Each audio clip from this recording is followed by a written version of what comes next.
Welcome back, people. Liverpool 5, Tottenham 1, and an absolute shambles of a performance, an absolute shambles of a day, and there was no sense of anything, sense of pride, sense of footballing ability.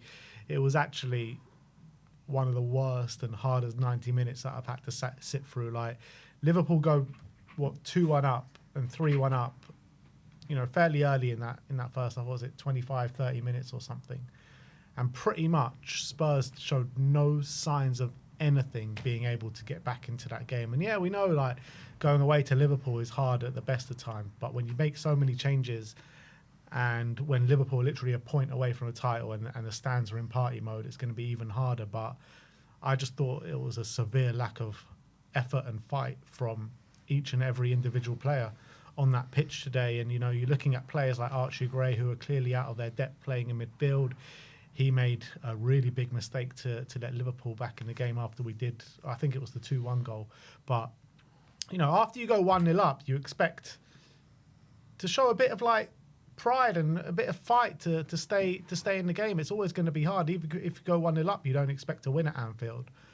But I just thought like it was a bit of an embarrassment today, like just the way that we handled ourselves. It was a massive embarrassment, the performance. There's no getting away from it. We were a shambles from I wouldn't say from start to finish, because the first 10 minutes was decent, but obviously we got the goal and thought maybe are we going to pull off a shot here? We were thinking, are we going to pull off a shot here? Is something going to happen? But very quickly we were reminded of how this season has gone and what we've been watching. Because I think the lead lasted 2 minutes, 3 minutes before they equalised, and then it was pretty much as you were. Normal service resumed. Mistakes at the back, punished by clinical finishing, open, terrible lack of quality, lack of fight. Just to that third goal. Gakpo is in the box and from a corner, he's allowed to take 2-3 touches. No one busting a gut to close him down. No one putting their body on the line. It was a shambles. It was pretty disgusting, to be honest. Second half, you could see we'd completely given up. We weren't even trying to go forward. We were just lumping it forward and asking Van Dijk and Konate to pick up the loose balls and just inviting pressure. Obviously, one of our only attacks of that half was from where the fourth goal came from, or the fifth, I can't even remember which goal, but one of the goals, I think Salah's goal, where Decky has a chance to shoot, he dawdles on it, his shot gets blocked, and they counter and they score. And that's also been a story of Tottenham season, where you have an attack and we get pounced on ruthlessly, and that's happened time after time. It's happened again today. Liverpool were so many levels above us. It was so easy for them today. So easy. They couldn't have asked for a better opponent to face when they want to win the title. Literally, I think if they could have handpicked an opponent, it might have been Spurs, I think, looking at that game and how easy it was. They had chance after chance, they were battering, and we just couldn't lay a glove on them. We couldn't really create anything. I know we scored a goal from a corner, obviously a good header from Solanke, but other than that, I think, don't remember anything we did really in that game to really put Liverpool under pressure or hurt them. Obviously, we made changes at half time. We made changes on the hour. Nothing changed. It was the same level of performance. Obviously, judging by the lineup, you can see where the focus was on. We all know going into this game that the changes were going to have to be wrong. It was going to be a much changed side because Thursday is what's important. But to be defeated like that and have that level of performance obviously leaves a horrible taste in your mouth for watching that. And it's not okay. Like, just because we're so far down in the league and we've only got Europa League left to play for, it's not okay. Like to show that kind of level of fight and that level of passion for the badge that you're playing for. Fans have travelled up there to watch that absolute dross. And it's happened way too often this season. You look at Manchester United today; they've also got nothing to play for. But I was watching that game and they were fighting tooth and nail to get back in that game. And they ended up with a 1-1 draw away at Bournemouth. I know away at Bournemouth is nothing like going to Anfield, but we've conceded 6 to them at home this season. 2 lots of 4 this season as well. We've conceded 4 away at Anfield the last 4 times we've been there. We just go there and literally say, you know what, there's no chance we're going to do anything in this game. So we'll just show you what everyone thinks that we are, and that is total crap. and a team that lacks identity and lacks fight and pretty much lacks all the fundamentals to go to a stadium like that and actually put on a show or put on a fight. And, you know, Andrew always says, oh, aren't you entertained? Aren't you entertained? Well, who's entertained after that? Seriously, like, everyone always goes on about, like, oh, it's all just on Europa League. But what about the games in between? Like, what are we doing? What are we doing here? Like, how can we play? Those 11 players on the pitch are not bad players, like, man for man. Why do they not care?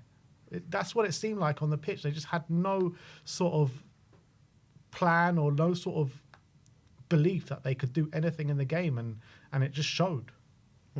Like, it's just not right, man. Like, these players get paid so much week in, week out to play for this football club, and that's the kind of dross that they put out. Like, I wouldn't mind losing if we go down fighting, but it was a disgrace. Was just no fight whatsoever. These players should be docked a week's wages. They should give fans a refund who travelled up to Anfield, because we pretty much didn't turn up whatsoever. We didn't give a shit, basically, from what I could see.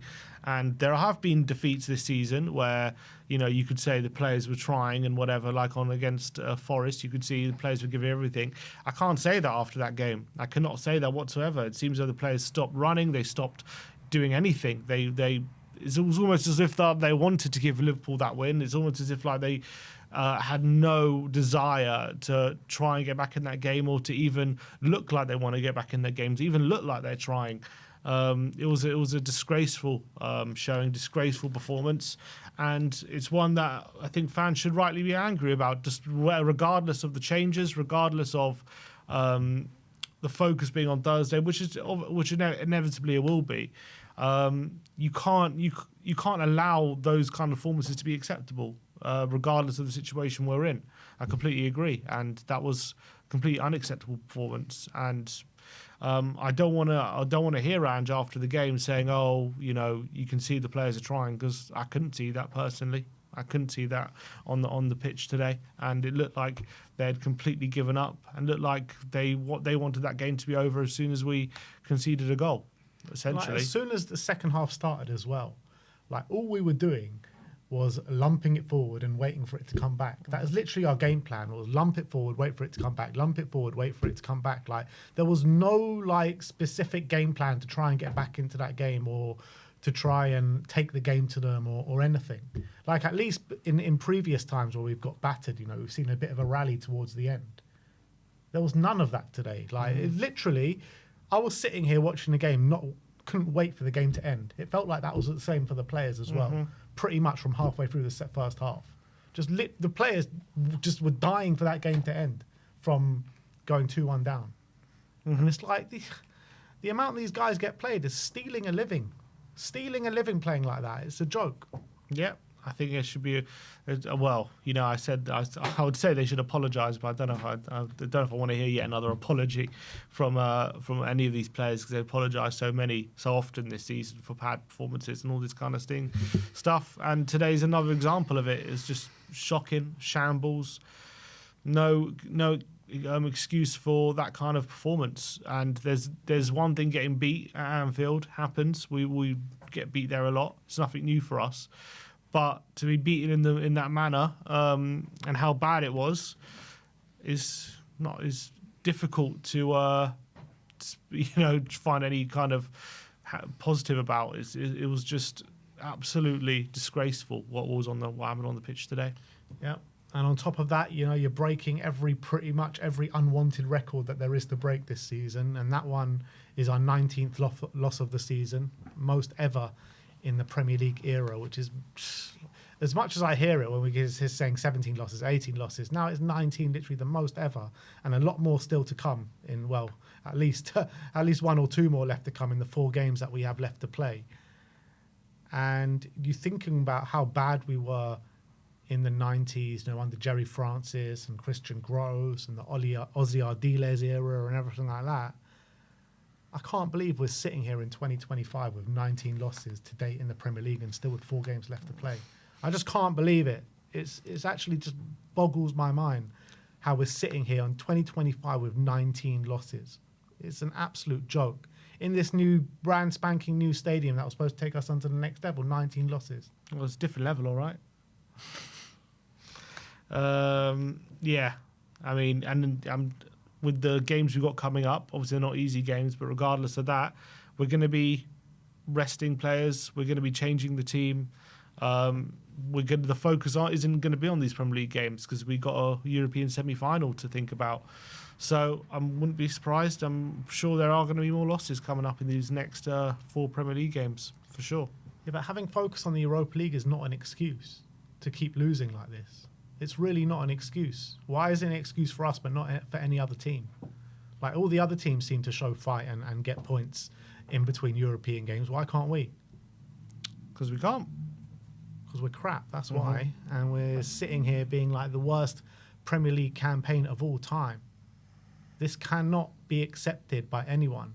This cannot be. And this manager needs to go at the end of the season. I can't keep going through like this. Like, win or lose the Europa League, I don't care. This guy with this record to his name, there's no chance he can be here next season. Some fans would say he doesn't deserve Thursday. Look, regardless whether you think he deserves Thursday, he's going to be here Thursday. That's the truth of the matter. There's no chance he's going to be sacked from now until Thursday. Would you sack him before Thursday? Would I sack him before Thursday? I probably wouldn't. I would keep him till the end of the season, but he can't stay here past this season. There is no chance he can stay here past this season, win or lose the Europa League. It's just, how can you provide the worst ever Premier League campaign, literally, ever, and still stay in a job? Because if he wins the European trophy, that's also something we haven't done in 40 years.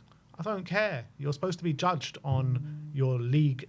That's supposed to be your bread and butter, and that's supposed to be the real judge of where you are as a football club. You know, the reality is, you're looking at the Europa League. You know, you can win a trophy by luck sometimes. You can get through these games. To date, Frankfurt are pretty much the only good side that we've got through. And credit to him and credit to the team for getting through that tie. Nothing else has been overly impressive to get to this stage. That is the truth of the matter. When you're looking at the season as a whole, right here, right now, 19 losses, the worst Premier League campaign of all time, he's got to go. And he will go, depending on whether we win the Europa League or not. He will be sacked, and he will deserve to be sacked. Even if we win it, there's a very good case that he will deserve to be sacked. But if he does win that Europa League and he breaks the trophy drought and he brings us our first European trophy for 40 years and he gets us into the Champions League, then maybe there is something still here, I would say. Nah. If he can get that out of this squad, I would say so. But right now, after each defeat, we're going to feel more pain after these defeats, probably in the Premier League, because we're playing badly. It's tough to watch. I don't like watching it. I don't like watching what I saw today, that's for sure. Today was a disgrace, and the players should be and the manager should be held accountable for that 100%, and they should be held accountable for what's happened this season. This season's been a disaster, but it might not be if we win that Europa League. Well, when you're looking at just the Premier League, you know, forget the Europa League now. There's no ways to like worm your way past that, because it's the worst Premier League campaign on record. And look, if we win the Europa League, credit to him, but he still needs to go, in my opinion, because this can't fly with this football club. He can't produce this level of results and still stay in a job. That's fair enough. And I think that's a fair opinion to have, I think. Oh, thank you. Huh? You're welcome. That's an opinion a lot of Spurs fans probably hold. Yeah, but I think for me personally, if we were to win that Europa League, that would, you know, I think considering the where this club is and where the direction we've been going in, especially the last 5 seasons, and the lack of kind of any sort of success or anything in the trophy cabinet for so long, and the fact that every manager seems to have these same issues at this football club, and then all of a sudden we bring in a manager who, yes, is going to be most likely looking over our worst Premier League season, but every single manager seems to hit a buffer after this kind of point, these 2 years. Yes, it's never been this bad, but he'd also do something, and as much as it's never been this bad under any other manager in the league, if he does manage to to get a European trophy out of it. He's also done something that no other manager in the Premier League has also done. So it goes both ways, in my opinion, if you're going to look at it like that. And I think he would have potentially deserved another shot if he gets that trophy over the line.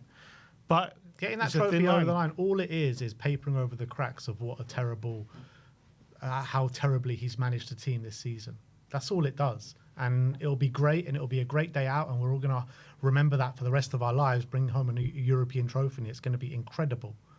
But this manager is not right for Spurs. He's not right for Spurs. And if you can't, week in, week out, the management has been so terrible this whole season. It's so terrible this whole season. And if he wins it, thank you very much, but bye-bye. Like, there's just nothing. There's nothing here for him. And there's nothing that he can do for us. Once he wins that Europa League, please God he wins that Europa League. And that's it. Bye-bye. Thank you. Nothing he can do for us but potentially win a European trophy. Yeah. And after he does that, if he does do that, if he can do that. Is that not something? Then that'll be it. All right. Well, fair enough. All right. We'll see. That is our instant match reaction. Let's move on. Well, let's get to some super chats just quickly before we go there. And who was the first one? I think it was Blake. Says Ange is a diabolical disgrace. Anyone that still has him as manager should be still has him in as manager should be ashamed of themselves. Destroys Gray's confidence with his treatment. What does he mean by the treatment of Gray? How's he treated Gray? Maybe he's arguing playing him in such a game like this wasn't right, I guess. I don't know about that. Adam J. Stock says, had better players at Celtic and got beat 5-1. And he's talking about Bodo. CCM28 saying, sacrificing the performance to focus on Bodo is embarrassing. And just honestly the worst manager I've seen. Clueless, arrogant, taken zero blame, etc. It's hard to disagree with that. Adam J. Stock's just saying that was against Bodo. And Brian Kim, the soul of soul, says there's no doubt about the players' abilities. Lack of spirit and failure to fight till the end is clearly the manager's fault. I kept saying this would happen. Injuries, tired legs and bad tactics, and the late game collapse is driving me crazy. Oh, this was an early game collapse today. Yeah, we collapsed after half an hour. But let's move on and let's go to Mr. Brian Dagul. Brian, that was absolutely shambolic. First of all, big up brothers, big up everyone in the chat. Haven't said this at the beginning for a while, but let's say it again, Ben. Just another day in paradise. Ding, ding, ding, ding, ding, ding, ding. That is Tottenham Hotspur Football Club, business club. Yeah. What is there to say? Listen, I'll speak more about the club as a whole when we get to the point. But listen, this game, it was against the champions-elect, which they are now. We all knew what was coming. As you look at this, whether you want to say, oh, he's resting players for Europe. Well, we played against Nottingham Forest with the starting centre-backs, and they were atrocious in the first time. Whether it's the players that he's resting or the players that he's playing that are meant to start, they're not on form. And these kind of performances are just a kick in the face. How does this build up momentum? How does this build up confidence? How does this build up consistency? Vicario,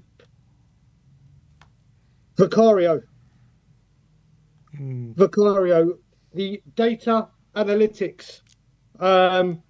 Did the data analytics for a manager that wants to play out from the back, did we not check the data analytics for his distribution?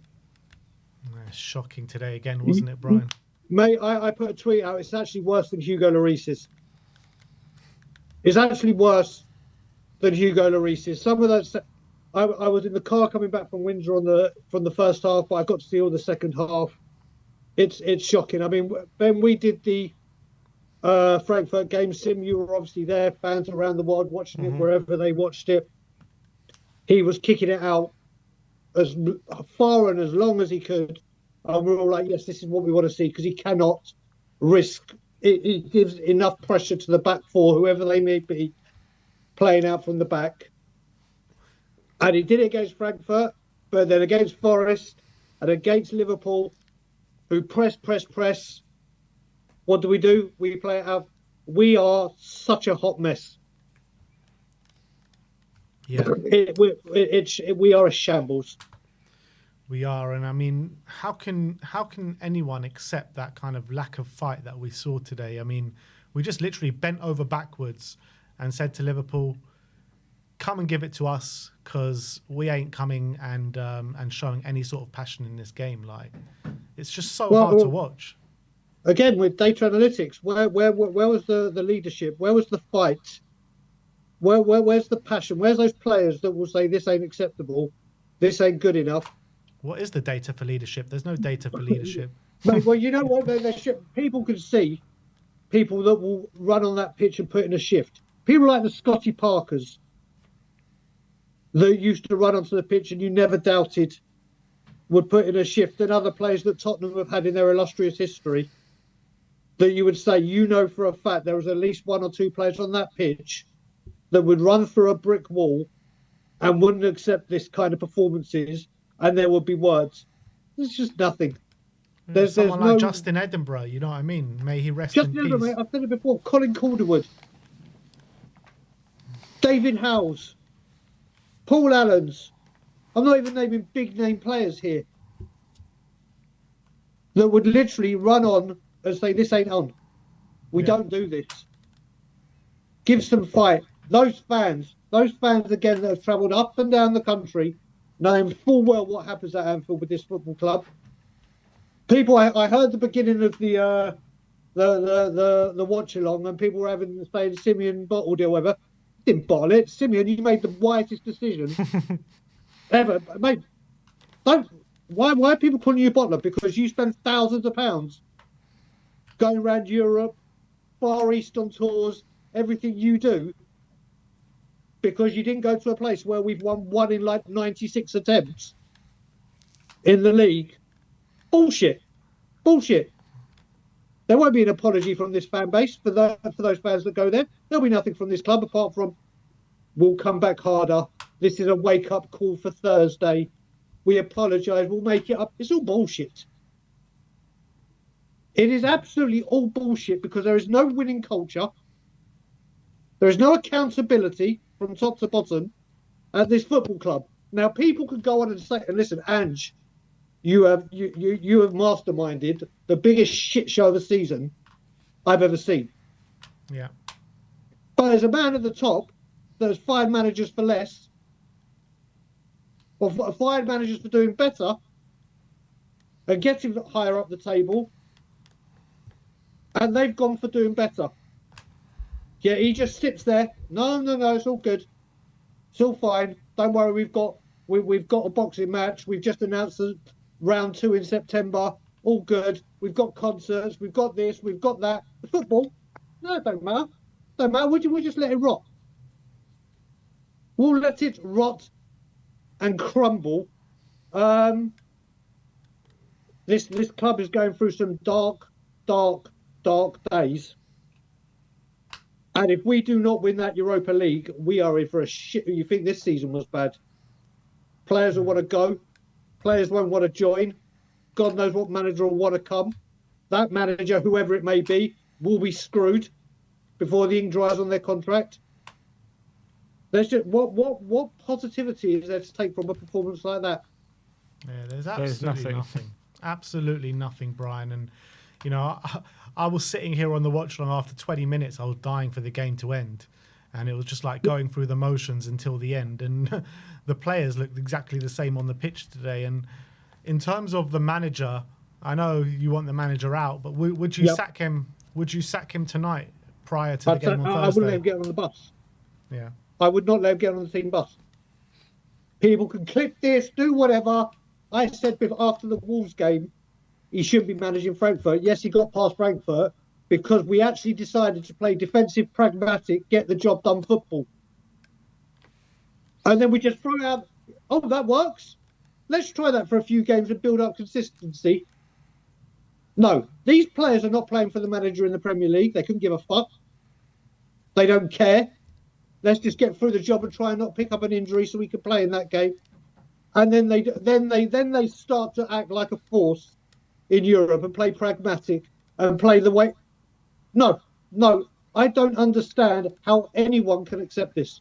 Like I said, 19 defeats. Fuck. Liverpool have scored 11 goals against us in the Premier League. 15 all season, another new high in the season. Let's keep getting these records. They have no clue what they're meant to be doing. Yeah. Not a clue what they're doing. There is no cohesion. Look at that second half, like you were talking about. Kulusevski came on. I don't think he touched the ball. And if he did, it was all in our half. All I remember from Decky is just a couple of fouls, and that's about it. I just can't. I just cannot see how we get. It's just a shabbat, and you know what he's gonna. I guess his press conference. Yeah, I think we played well. We played some lovely football. Where we did this, we did that. It was wonderful, and blah blah blah blah blah. And I know what I'm doing, mate. And away we go with some more bullshit. It has been excuses and contradictions for 18 months at this football club now. I can't believe I hung in there until the North London derby in January. It's amazing how the manager still has some support. I just don't get it. I mean, I heard Tim saying what he was saying before about I don't want to hear what he's had to say because we know what it's just. Like I said, when people were coming at Sim, including you and me, Ben, privately and obviously on streams or whatever, were saying, Sim, how are you not doing? I actually stood here and said, I actually commend Sim for standing by his principles and doing what he said. I was like, I tried to do this as long as I could. I'd never turned on a manager before.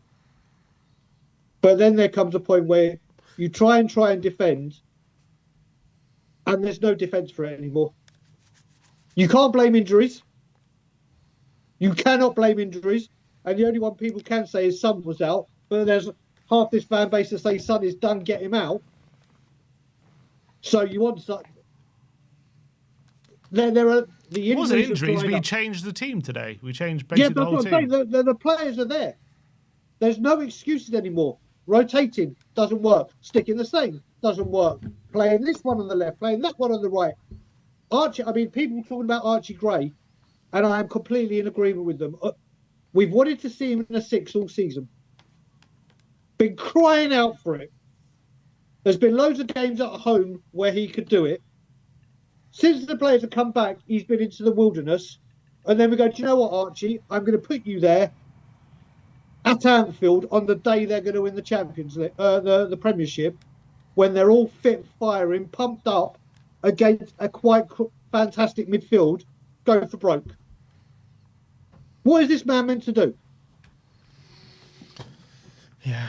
So Brian, what are you feeling ahead of Thursday then? Do you care about Thursday? Does it matter to you? I want to win a trophy, but what a shock that Spurs have decided. Do you care about Thursday? He said he wants Ange gone. He doesn't care. What a shock that Tottenham Hotspur have decided to work with Spurs song sheet, Return of the Shelf, and Tottenham flags for a semi-final to pump up that atmosphere. Well, why didn't you do it all through the season when all the fans have been trying to do it? Yeah.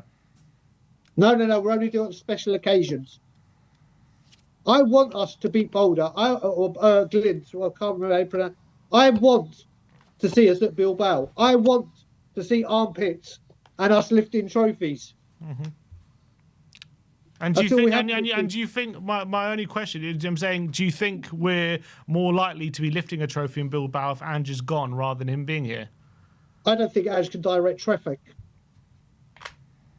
So direct us or navigate us to a Europa League success.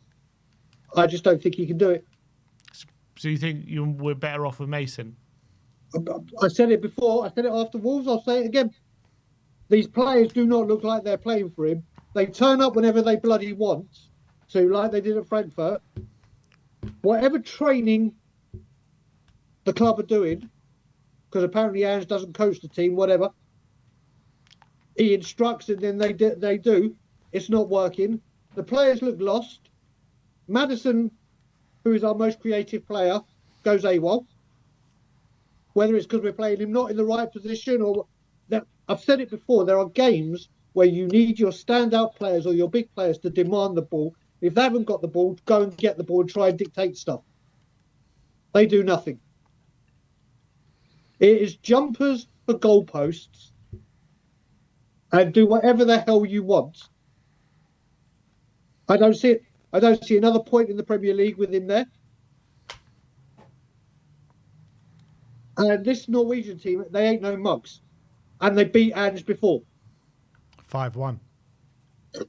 There you go. So, God knows what it will be with us. I will back the team on the semi-final. The team. I will hope that we can get past them in the first leg and the second leg.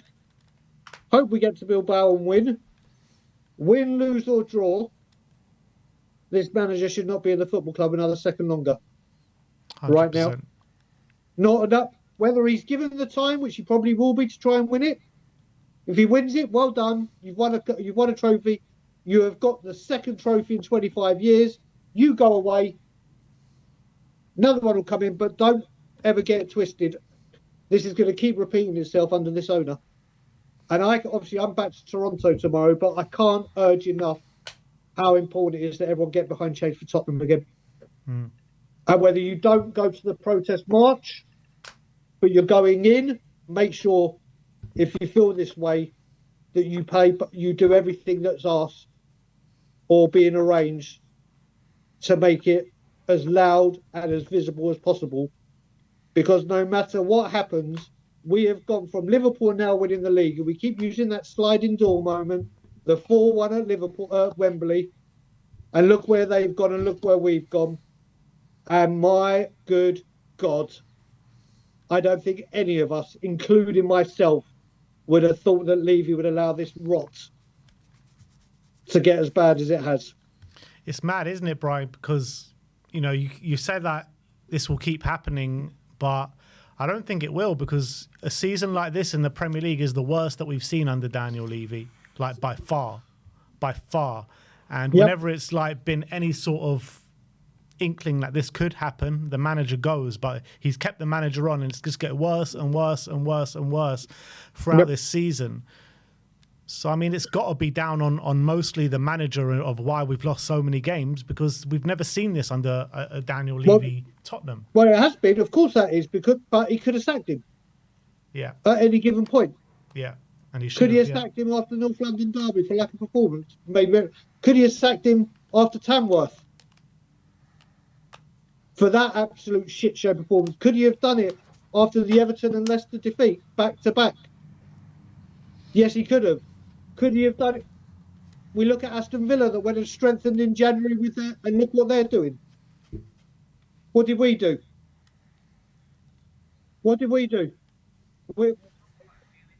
Whoever's in the background, can you mute yourself, please? We keep going full circle. This keeps happening over and over again.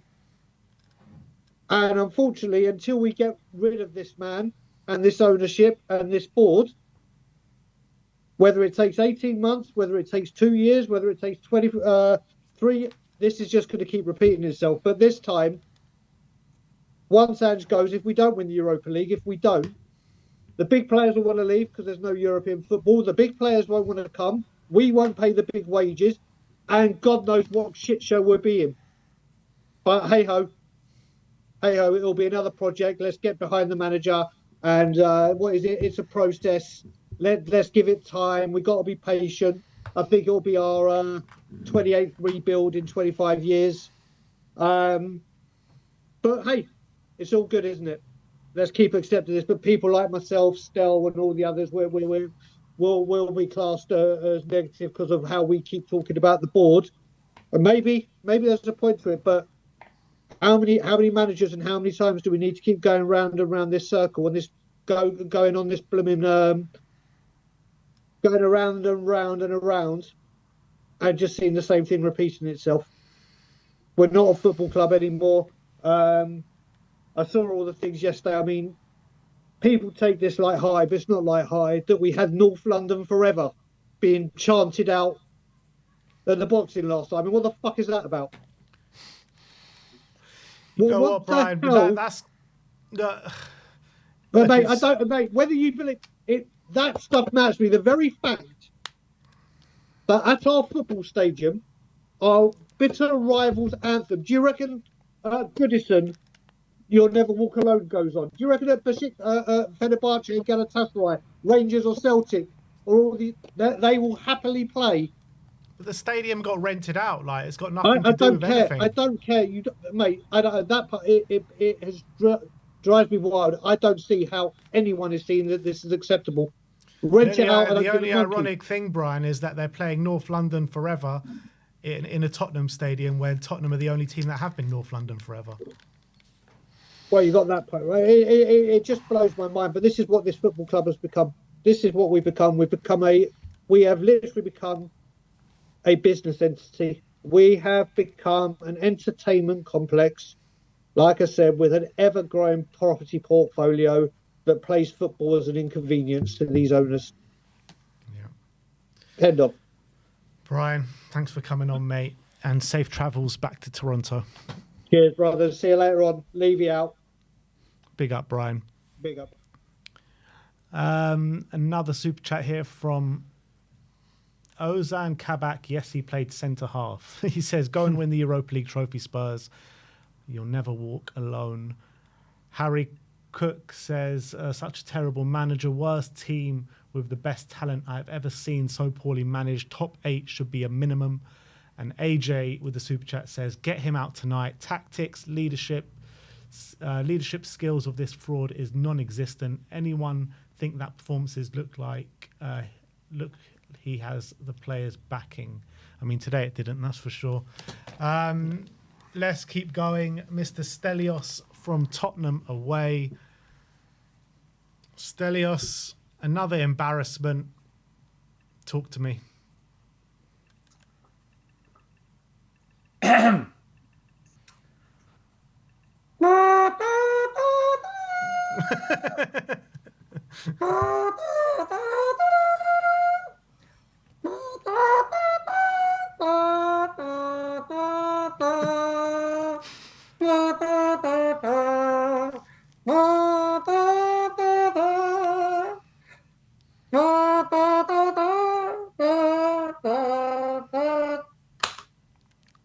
Don't stop. You might be getting yourself a job soon at the Tottenham Stadium. That stupid trumpet, right? Okay, is a gimmick that they've used to get fans to get on board, to get fans to think they're supporting a club that's got something about it that resembles its history, to unite fans, when it's the biggest con.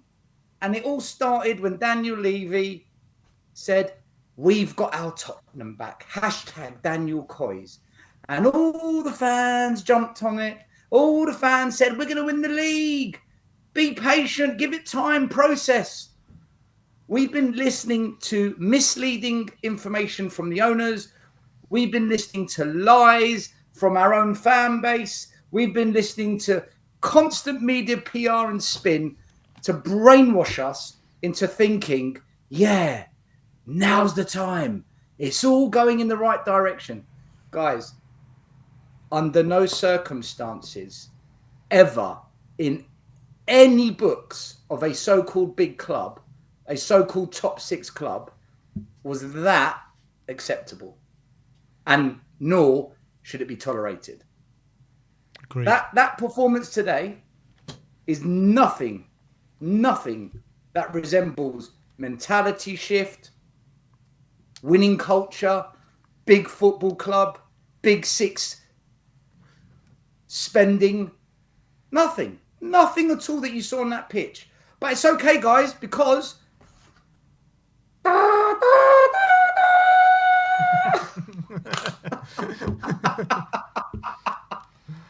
What a con.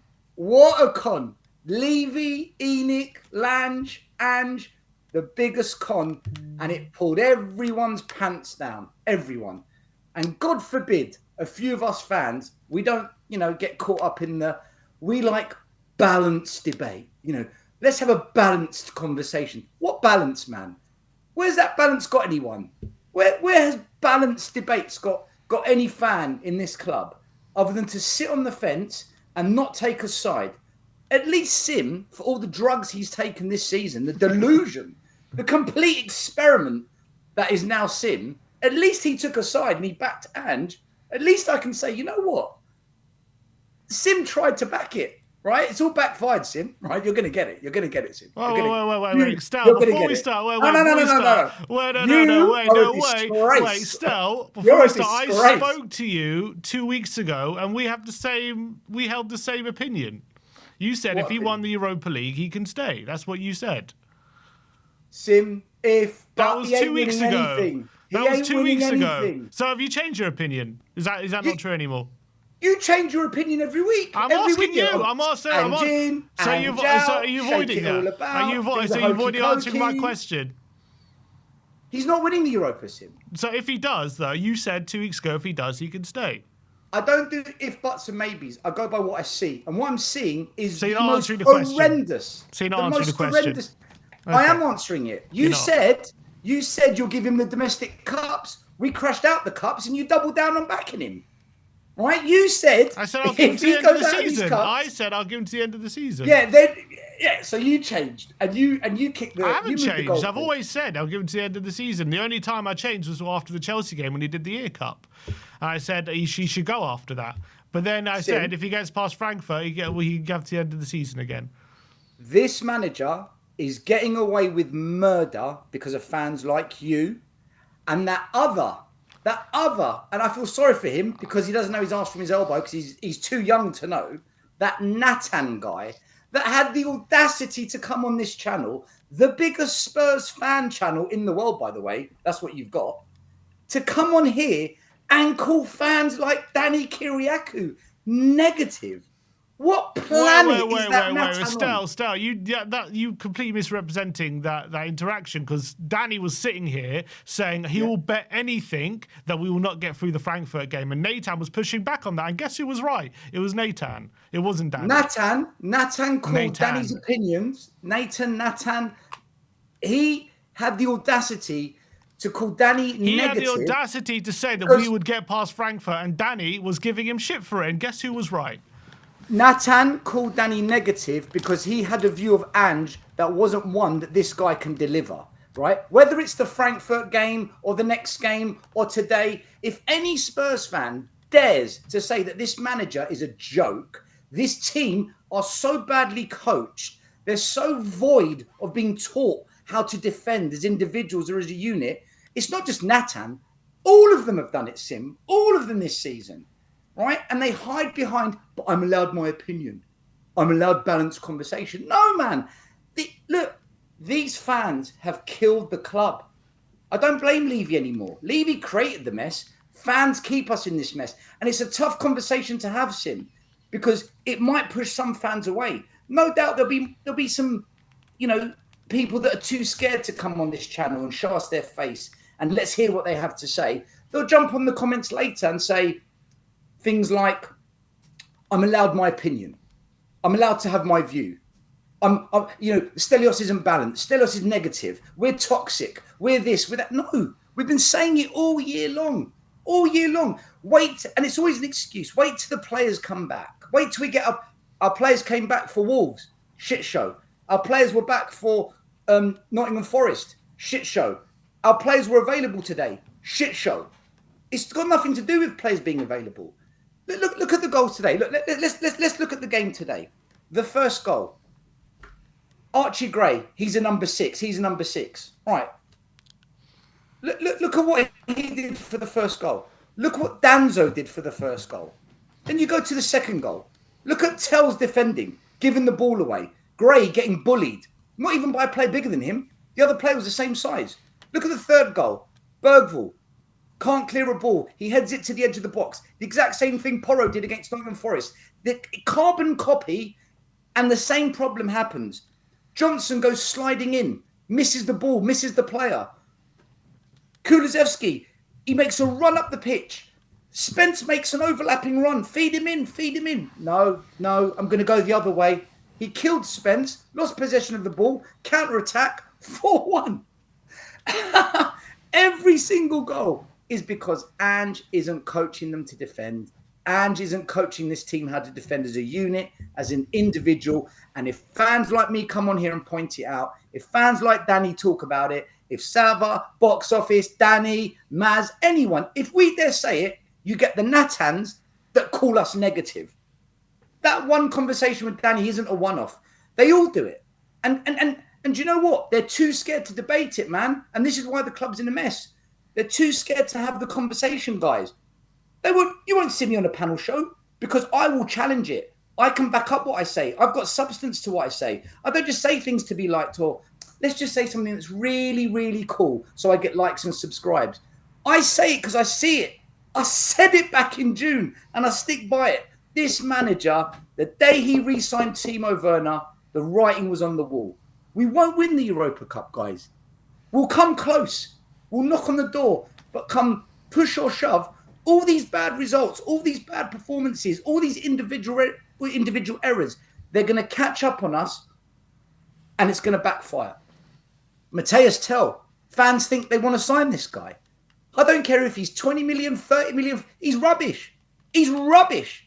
Today, he stank the place out again. And Mikey Moore doesn't get a look in because of it. Mikey Moore is being ruined by this football club because we've been brainwashed into saying, yeah, give Tell time. He's got potential. Tell's gone at the end of the season. He's had no impact on this team, man. Why is he here? And signed off on it. I'm sorry, guys, but I don't want to hear excuses. Romero and Van der Ven weren't playing. Well, who signed off on bringing on Danzo? If he's good enough to come in and fill a void when they're not playing, then he's good enough to defend. He wasn't good today. He was all right. Ben Davies, why is he still at the club? Ben Davies didn't shut down Szoboszlai when he was running in for the fourth goal. And then when Udogie got done like a kipper, Salah takes a shot and Ben Davies jumps out of the way. And it's a free shot on goal. And I'm watching this. I'm sitting there going, oh my God, Gray can't play in the six. Danzo's making mistakes. Matthias Tell, he's trying to play it out from the back in the corner flag, surrounded by Liverpool flags. What does he do? He sets up Liverpool for the second goal. Bergvall can't clear a ball. Exactly what Porro did. Johnson can't slide tackle. Kulu doesn't know when to pass. Changes direction, goes into the danger, concedes a counter-attack. Ben Davies jumping out of the shot. One by one by one by one by one. They take it in turns to make defensive errors. If it's not Nottingham Forest, it's Wolves, it's Fulham, it's Ipswich. Every single week, we, the real fans, have been subjected to this. We've been abused by the club. 5 wins at home. Liverpool broken the record today. The most goals ever scored against one team in a league season. Another record broken. And we just sit here clinging on like sheep. Bah, do as we're taught. Bah, right? Just follow the herd. Because we might win the Europa. We have put all our eggs into one basket of hope. It's mental, man. It's absolutely mental, Sim. Honestly, man. And if I've over-ranted, look, I'm not here to offend. I'm saying it as it is. This today is unacceptable from every level of a football club that claims to be a big club. We're no longer a big club. Tottenham Hotspur is not a big football club. We are a big business. We surrendered being a big football club when Daniel Levy and Enoch took over the club, converted it into an ultra-corporate entity. We are just a big business. We're not a big football club. And shame on fans for backing this, and shame on fans for making videos defending this crap all season. And it doesn't end here. Are you confident we're going to beat Palace at home, Brighton at home, West Ham away? No, I'm not confident of picking up any points from now to the end of the season. I want to know. Did you actually say that, Stel? Did you say that Ange can stay if we win the Europa League? I know you're saying we're not going to win the Europa League, but in some alternate universe that we do win the Europa League, did you say that he could stay? Out of all the things I just said, that's what you want to pick on, right? Are you playing politics? You won't answer. Are you playing politics here? He won't Right? answer. I'll answer it. Question. I'll answer it because I don't run away. I don't hide. Okay. What I said to Sim was this: if Ange, in a million miracle years, somehow wins the Europa, you can't sack him. That's what I said. Because if Ange wins it, he would have done something no manager's done in 40 years, and that's to bring European silverware to Spurs. He would have done something that no manager in 16 years has done, and that is to win a trophy. Even Juan de Ramos, when he won the Carabao Cup, he was given the start of next season. And if Ange does the same, we will have an open-top bus parade like we most of us can't remember having. I mean, I can remember 91 and 99 and 2008, actually. But most fans, they haven't got a clue what a bus parade or winning silverware looks like. So if Ange gives that to us, and there's hundreds of thousands of Spurs fans on the street with flags and white and blue smoke flares, and we have an unbelievable European glory night celebration festival on the streets of Tottenham, you can't sack the manager that gives you that.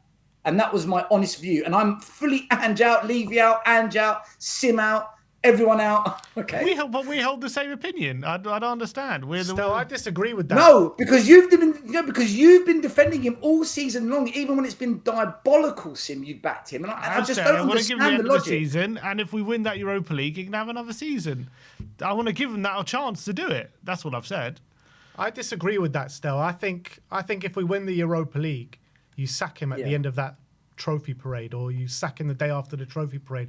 You can't go through another season of 19, 20, 21, 22, 23, whatever it's going to be, losses. This is the worst season in the Premier League that we've ever witnessed, that anyone that has watched Premier League football right from its inception that we've ever witnessed. You know, thank you very much for the trophy win if we get there, but bye-bye. You cannot accept this anymore. He needs to go at the end of the season. There's a lot of fans that agree with you, Ben. I speak to other Spurs fans, and I've had these debates on my channel. A lot of fans agree with what you're saying. My opinion is different. And again, I'm a massive Ange out. I've slammed him constantly. You're just delaying the inevitable. I, regardless of my views on Spurs, fans, YouTubers, players, tactics, I like to believe I apply common sense when I speak. A man that delivers a memory that we will never forget in any of our lives. A European trophy is no joke. Yeah. A man that delivers that, I'm not saying I think we should keep him. I'm not saying that. But you've got to keep him as a club, because that emotion, that feeling, that day out, that memory that we will hold off the back of that, you can't then just take away the manager that gave you that, because I think it will kill off the... Whoever's in the background, can you mute yourself, please? Because I think it will kill off any positive energy that the club has just created. Because we don't have any positive energy at this club. It's all delusional. It's all fake positivity. There's no substance to back it up. We lose every year. We win nothing every year. You can't... there's nothing to celebrate. It's all smokes and mirrors. It's all disguise and illusion. But if you win a trophy, that's real, man. That's serious. And like I say, like you're saying it now, Ben, but if we won that trophy, and I don't think we are, but if we won it, because that's the question, when you're in the streets of Tottenham celebrating, drinking, partying, jumping up and down, doing whatever we do, and if Arsenal don't win the Champions League and we win another European trophy to pull further away from Arsenal in terms of European trophies won, how can you sack Ange? You kill the mood, you kill the club, you kill the vibe. The sensible thing is to sack him now. Sack him last week, sack him in January, sack him in December. That's the sensible thing. But we're stuck with him now because Levy's made his bed. He's put all his eggs in one basket in hope that Ange pulls a miracle. out of his backside and saves the season, saves the financials, saves our European status, saves us from keeping the players that are probably going to want to leave if we finish 17th and trophyless and without Europe. The smart thing is to get rid of him now, but we're going to keep him to the end of the season. And if he does win a European trophy, I firmly believe, from a perspective of trying to keep fans together to some degree, you've got to give him the start next season. Whether I agree with it or not, that's what I was saying to Sim. That's. I don't know if that makes sense to you guys, but I think you kill whatever positivity. In your opinion, Stel, what's the best course of action to take to give us the best chance of winning the Europa League? Is it to sack Ange now, and who to bring in, or is it just to keep Ange till the end of the season?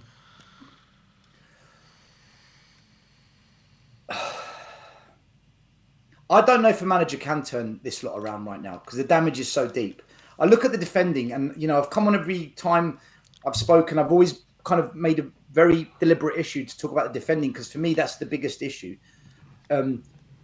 We've got players that shouldn't be at this club, like Richarlison's. I don't think Solanke's good enough, even if he scored a header today. Tells, the Johnsons. I don't believe they're good enough. I think they're championship level, this lot. There's a couple that we can work with. I think more we can work with. Odebert, I believe we can work with him. But that's where it ends. But defensively, guys, I mean, that goal where Matthias Tell is trying to play it out from the back and he literally feeds it to them. I'm looking at it thinking, I see this every single week, man. And after 2 years, I'm still watching it. Where Bergvall is at the near post and the corner comes in and he headers it into the penalty area and they score. That's exactly what Porro did against Nottingham Forest. When I see players shooting on the edge of the box because they're unmarked, I see that every week, man, from set pieces. When I see these counter-attacks and we're outnumbered and there's no number 6 to go and engage and it's left to the centre-back to go out and then it exposes the other centre-back who's left on his own. When I see these things every single week at Spurs, I don't know if a manager comes in right now and can fix it with the time remaining. Like even Glasner, who I think is doing a fantastic job at Crystal Palace. I'd love him at Tottenham. Go look at Crystal Palace's start to the season. The first 3 months were really rocky. Yeah. But he's worked his magic. He's solidified them. He's clearly coached players. Mateta's playing fantastically well. Lacroix, Eze scoring bangers every week. So it took him time. No manager's going to come in and in 1-2 weeks we're going to be like dynamite just because we changed formation. I think that time has run out now. So I don't know if a manager can come in and fix it now the way it is. I think a new manager now needs a pre-season, summer, probably September, October, December, and we've got to see by Christmas time, can we see the shape of what he's trying to do and understand it and say, do you know what? Yeah, this could work. But to just change it now, guys, I think it's gone too far. I think it's an absolute shit show. I think the club is a joke. I think the owners they're traitors. I think our fans are deluded. They're absolutely... I don't want to say it, but I think that so many fans at Spurs are full of crap. But there'll be people in the comments that say that about me. But I've been right every freaking week, practically. I've been right for 5 years about the owners. I've been right about the transfer windows. I was right when I said Timo's going to be the signing of a poor transfer window. I was right week in, week out when I'm describing the poor defending by Ange. If I'm going to be wrong, I hope I'm wrong about the Europa. I hope I am. Because I would take a trophy all day long. I'd love us to win a trophy. I'd be at the parade. I'll come on here and apologise to Sim. I won't hide. If we win the Europa, I will come on here and apologise to Sim. I will say, Sim, I think I'm on drugs. Maybe it's me that was on drugs. I'll play the trumpet. I'll play the trumpet for you. Deal. But I don't think that's going to happen, guys. I just don't see it. This team is shot to pieces the way it plays. Against Frankfurt, I think we caught life. And I did come on here and I said to you guys, I've got a feeling we might beat Frankfurt. And you said to me, Stel, you've just literally bashed Ange and you think we're going to beat Frankfurt. And I said, yeah, I think we might do it. I think Bodo is going to be a really, really big problem for us. I think we're massively underestimating it. Will we beat them? Flights to the final, travel plans made, hotels booked. You know, we're going to do them. I'm not so sure, guys, man. I'm really, really not sure about this tie. I'm telling you. We'll see. We'll see. But today is unacceptable if you're a serious Spurs fan. If you're not a serious Spurs fan and you tolerate this, I'm sorry, you don't support Spurs. You don't. You say you do, you don't. I support Spurs. Today is unacceptable any which way you look at it. We literally, guys, we walked in there and we just surrendered. We waved the white flag. We just waved the white flag today. What big club does that? What top club in modern football do you know does that? I don't know, man. Unacceptable. Stel, always a pleasure, my friend. Thanks for coming on today. See you, Stel. Can I just say one thing, guys? Right, it's not something I want to say, and you know, I'm not trying to cause any issues, but oh God, no. This is actually, you know, I'm not joking or bantering here. If you click this video, and I don't mind if you do, I'm more than happy. Do your thing. I'm totally on board with it. All I say is, people watching this video, if you don't like my opinions, challenge my opinion in the comments. Attack my opinions. I don't do it. Even if you think that I'm wild and ridiculous, fine. Attack my comments. Go for it. Don't bring up my mother who died. Stop making comments about my dead mother in the chat, because that's got nothing to do with football, and it's sickening, right? If you want to attack me. Come for me. Do what you got to do in the chat. I don't really pay too much attention to it. But when people want to come after my dead mother, there's no place for it. And I just want to say that, because you might click this video and there are those 3 or 4 idiots that like to do that. Challenge my opinion, challenge my views, challenge what I say about football, challenge my hair, challenge my beard, right? Come for me, but don't bring that stuff up. And I just wanted to mention that. So, and I won't mention that again. I've said it this one time. I mean, it should really go without saying, to be honest. Look, this channel's all about, we should always stick to football. No one should be bringing anyone's personal things like that into kind of football discussion. And I 100% agree. If anyone is doing that, then obviously we'll look at it. The channel, their comments will be removed, and that's not acceptable. 100%. Yeah, if anyone does that, they need to be blocked from the channel for good. That's for sure. But still, thanks for coming on, mate. Take care, guys. Have a good week. You too. Bye-bye. All right, who do we have next? We've got Mr. Dan E in the house. Dan, another shit show from Tottenham Hotspur today. Talk me through your thoughts. Are you on mute, Dan? I think I'm muted, mate. Yeah, I can hear you now. Come on here. I'm really sorry. I've got my son on Spurs that I'm known for now. Sorry, wait, Dan, before you continue, I think you're not connected to your mic. Do you have a mic there, a microphone? Yes. I don't think it's connected, because we can't. Whoever's in the background, can you just mute yourself? You'll have your chance to come on and say the whatever you audio want. seems to be muffled. It doesn't seem to be talking to a microphone. It's sounding better. It sounds better when you get close to it. Yeah, closer to it. Yeah. Mic was usually all right. Right, but that sounds clearer, yeah? A little bit. I don't know if. Can you kick that guy out, Sammy? Can you kick that? Not you, Dan. Sorry. Can you kick the guy in the background out? He's bugging me. Is that clearer? Yeah, that's better. Right. Go on, go for it, Dan. Sorry. That's all right. I'm just not used to doing it on this one. I haven't done it on this link before. Yeah, cheers for having us on the show. Appreciate it. I mean, good to have a chat with you the other day. When I see you at the Tottenham. I say the same thing that I say basically when I go onto every show. Same Spurs, different day. And people have backed this crap for over 18 months now. Do you know what? Personal opinion, and it all comes up to a lot of it is opinions. There's always facts slammed on the table, but then there's always the truth that hurts. I will say most of this fan base, I will say what, 65, 70%, you have got what you deserved.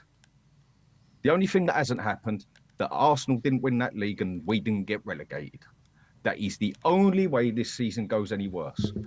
I called this manager out after 7 games.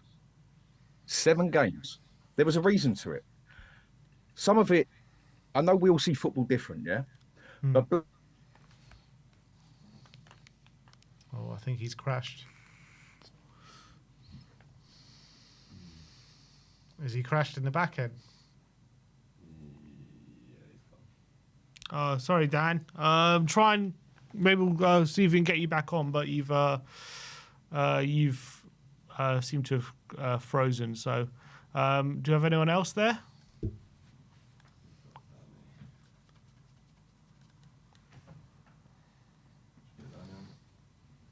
Just wait a sec to see if he rejoins. If not, we'll go to the next one. No, just go. We can see. Oh, is he there? No. Just go. Bring Danny on, and all right, if he we'll rejoins, go to Danny. we'll rejoin. We'll bring him on. Danny Kiriakou, how's it going, brother? You're on mute as well, mate.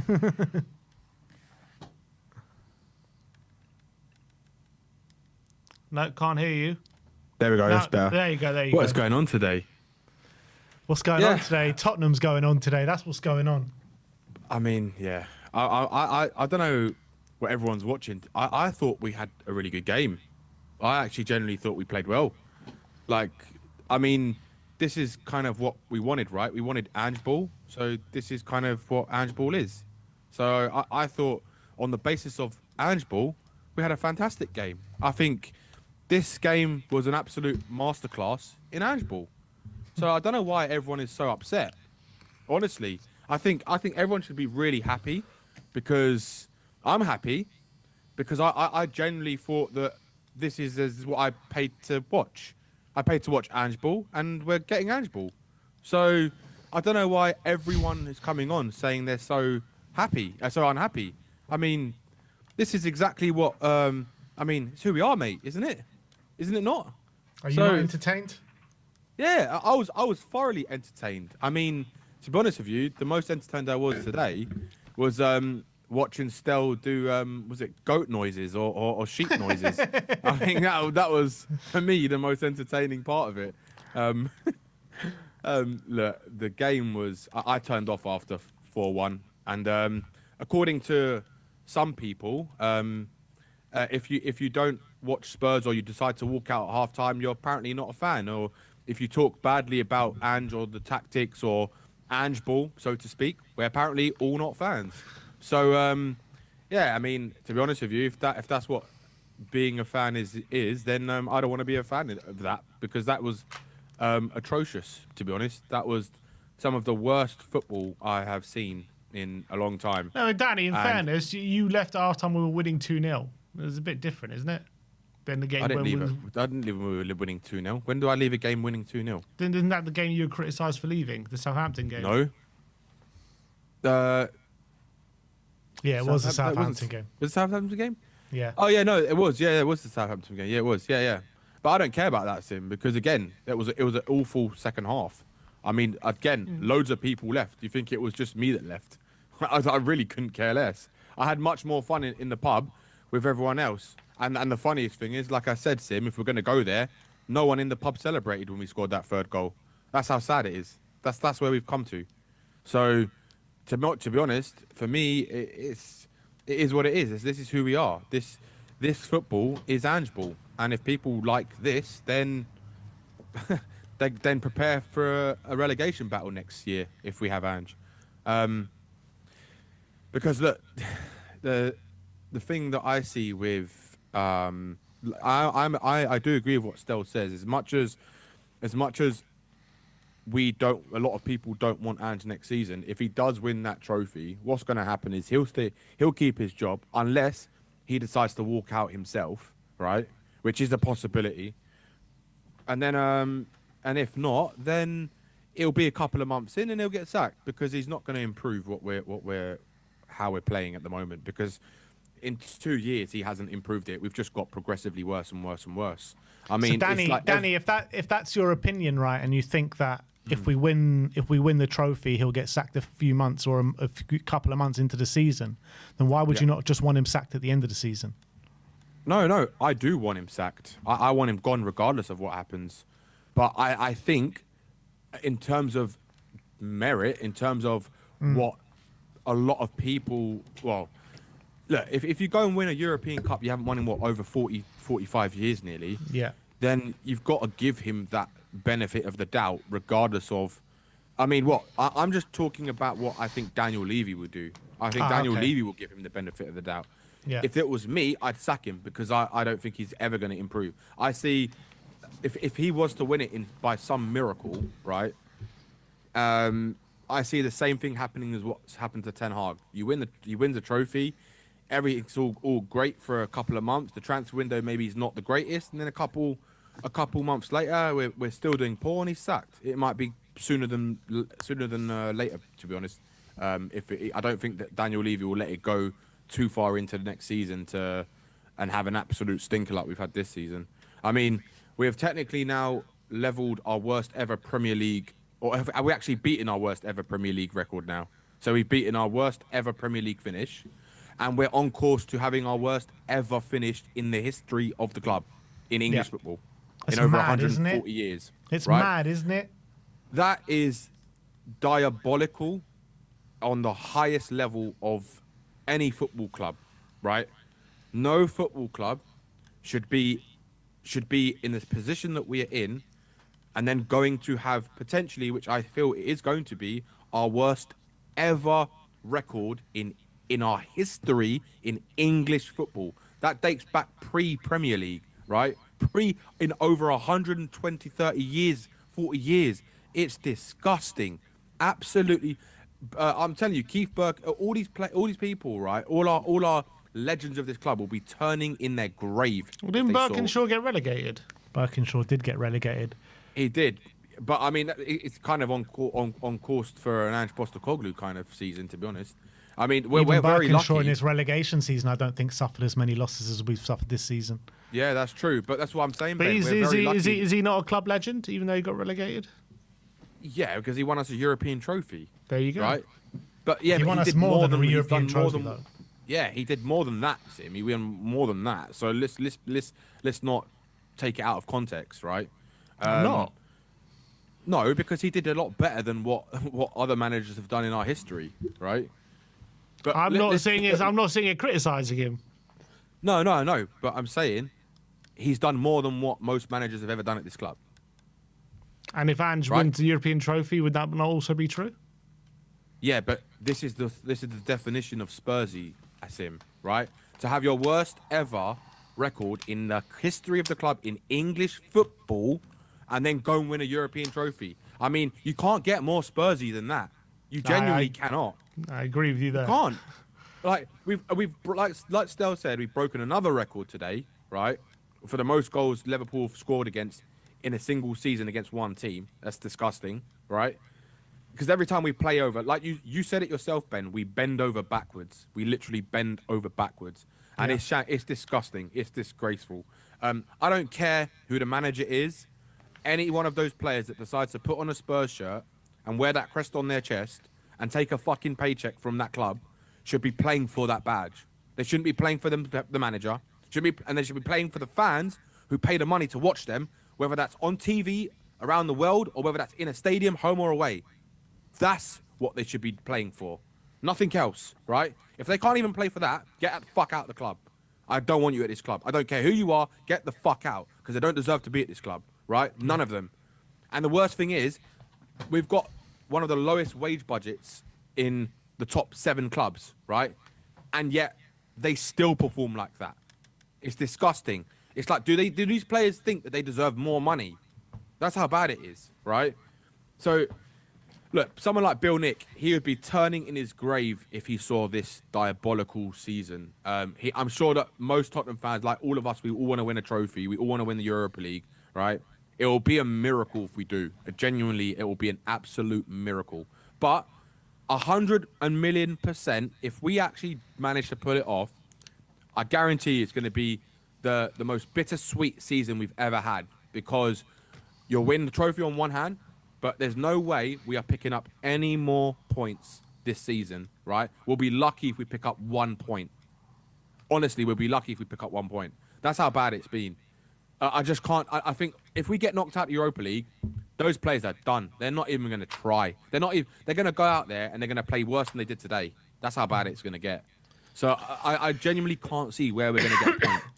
Like, I don't know about you boys, but can you genuinely see us getting maybe a point? somewhere. Maybe against West Ham, but that's pretty much the only one. But you know, West Ham will finally click on It's the game of the season. Yeah, exactly. It's the game of the season for them. It's always the game of the season. They've been losing week in, week out. I mean, we do play Palace just before they play a FA Cup final as well, so maybe something there. But I can't see it really. No, yeah, you're right, Ben. I can't.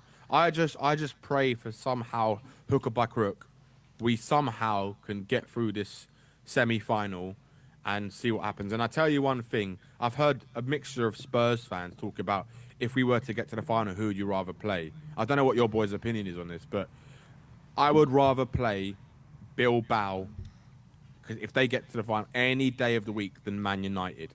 Because I can sit here and tell you now that if we play Man United in that final, we are not winning that final. No way. Never, ever. Are we beating Bilbao? Yeah, but we've got a better chance of beating Bilbao than we have Man United, because I tell you one thing, I don't want to be embarrassed by another English team in a final of a European competition, because it would be, again, so Spursy to be the only team that's beaten Man United 3 times this season, right? And then go and lose in the biggest game of them all. That is what Tottenham will do. And let's not sit around the bush here, right? Beat around the bush. Man United, regardless of how bad they are Man United. And when it comes to finals, they are a different animal. They're a different team. They have that pedigree, they have that history, and they just know how to get over the line when it matters the most, right? We don't have that. So I would rather play Bilbao if we manage to somehow get to the final than Man United, because it will be an embarrassment of the highest level if we get to a final, finish in the worst place we've ever finished in English football, and then go and lose again to another English team in the final. I swear to God, that would be... You can't write that in a movie of how bad that is. Like, do you know what? If that was a Netflix documentary of Spurs' season this year, it would get so many ratings. I'm surprised Daniel Levy hasn't seen that as an idea, because that's another cash generator right there. We'd go down under... You know when you're looking through categories on Netflix, it would be under comedy. So it would become up on comedy, right? And that's where we'd come up. I'm surprised we don't do this every year, like an all or nothing on our season every year, and put it on the Spurs YouTube. It would get millions of hits. Mm-hmm. Honestly, Ben, Daniel Levy is missing the trick. And if he's listening, or if he's got his little robots, whoever's listening, Daniel, you're missing the trick, mate. Because I'm telling you now, you would make a killing with putting us on a comedy show or something like that, because we are a laughing stock. We genuinely are. And it's sad. It's really sad. But Danny, do you know can the football gods just like work in our favour just once in our lifetimes? Like all the shit that we've had to go through in the last 5 years, just give us that trophy, man. There's no fan base that deserves it more and that has been through so much more pain than us. Just give us that trophy, man. Do you know, Ben, I pray for that, because you know what? I want nothing more than to have to top off this absolute dreadful season and to be absolutely smashed out of my head down Tottenham High Road, seeing that team lift the Europa League trophy. It would be quite a bittersweet thing watching Ange lift it, because I mean it's kind of one of those things that's like, really, he's the one that had to do it, kind of thing. Well, he's the manager, so it's, I mean, I would like to see him. I would like to see him lift it, to be honest. That would be entertainment, to be fair. It would be entertainment, because he'd be like, it's who we are, mate, kind of all over. He'd be just an absolute nutter on that bus. He'll lift it while he's cupping his ear.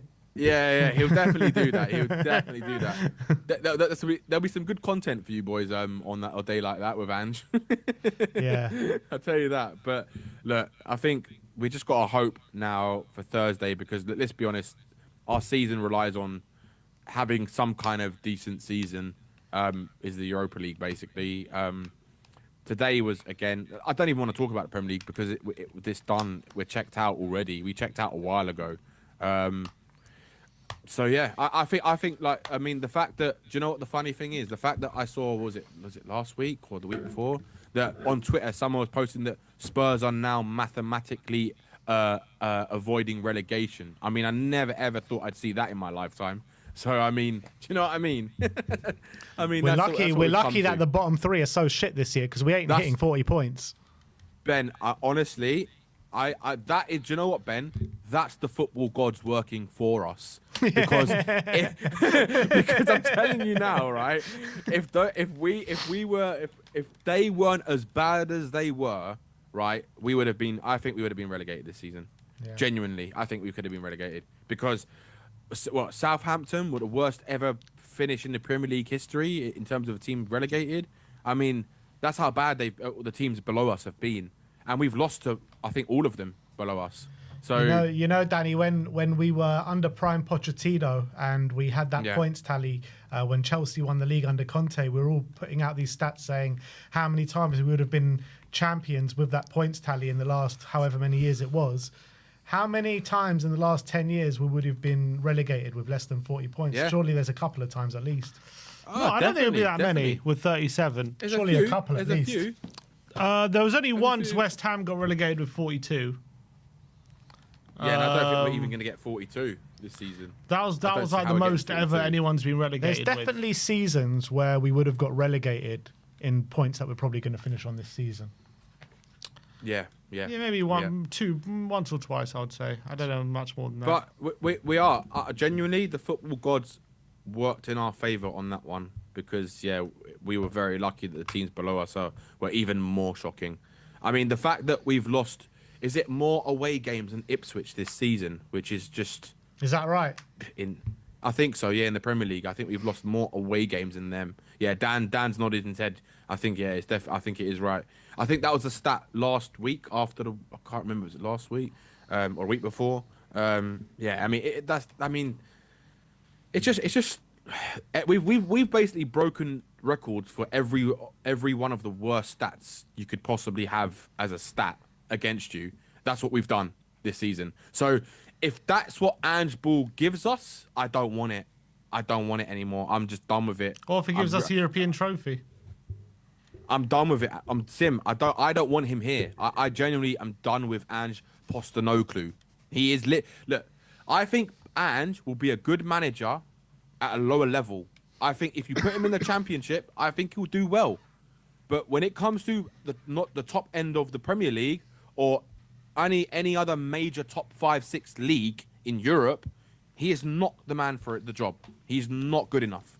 He just is not. Because when you give him a squad, right, to play that style of football, the way that he wants to play, right, when you've got multiple competitions in a season, right, that you have to play in, he cannot manage it. He's shown that clearly, and in his interviews as well, what he said towards the end of the season, how they misjudged how the season would be with the transfer window and with the how they started the season. I mean, you've been a manager 30 years, and you're talking about your experience, and you're saying that you misjudged it. Like, are you serious? Like, what CV does he have? I mean, it really is laughable, and the sooner he's gone, the better for everyone. And maybe we might start seeing a little bit of light come through for all the fans at this club, in my opinion. Danny, always a pleasure, my friend. Nice to see you, Danny. Always, boys. Wait nice a sec. Did you win or lose in paddle this morning? Mate, the first game we were a bit rusty, me and Christian. And I see, right? You're rusty in the first bit rusty. Yeah. And then We were rusty in the second game. We were rusty. Yeah, no, the second game they got a bit destroyed because we started coming into it again, and the sun was in our in that second game as well. So Sim was lucky. In the third game, I think what was it? We were winning in the third game. I can't remember. No, we didn't get to the third game because we finished the set on the second game. I'm saying we were in the middle of the third. We were in the middle of the third set, I think, when we started. I can't remember who was winning. Next game when I'm back in, you just wait.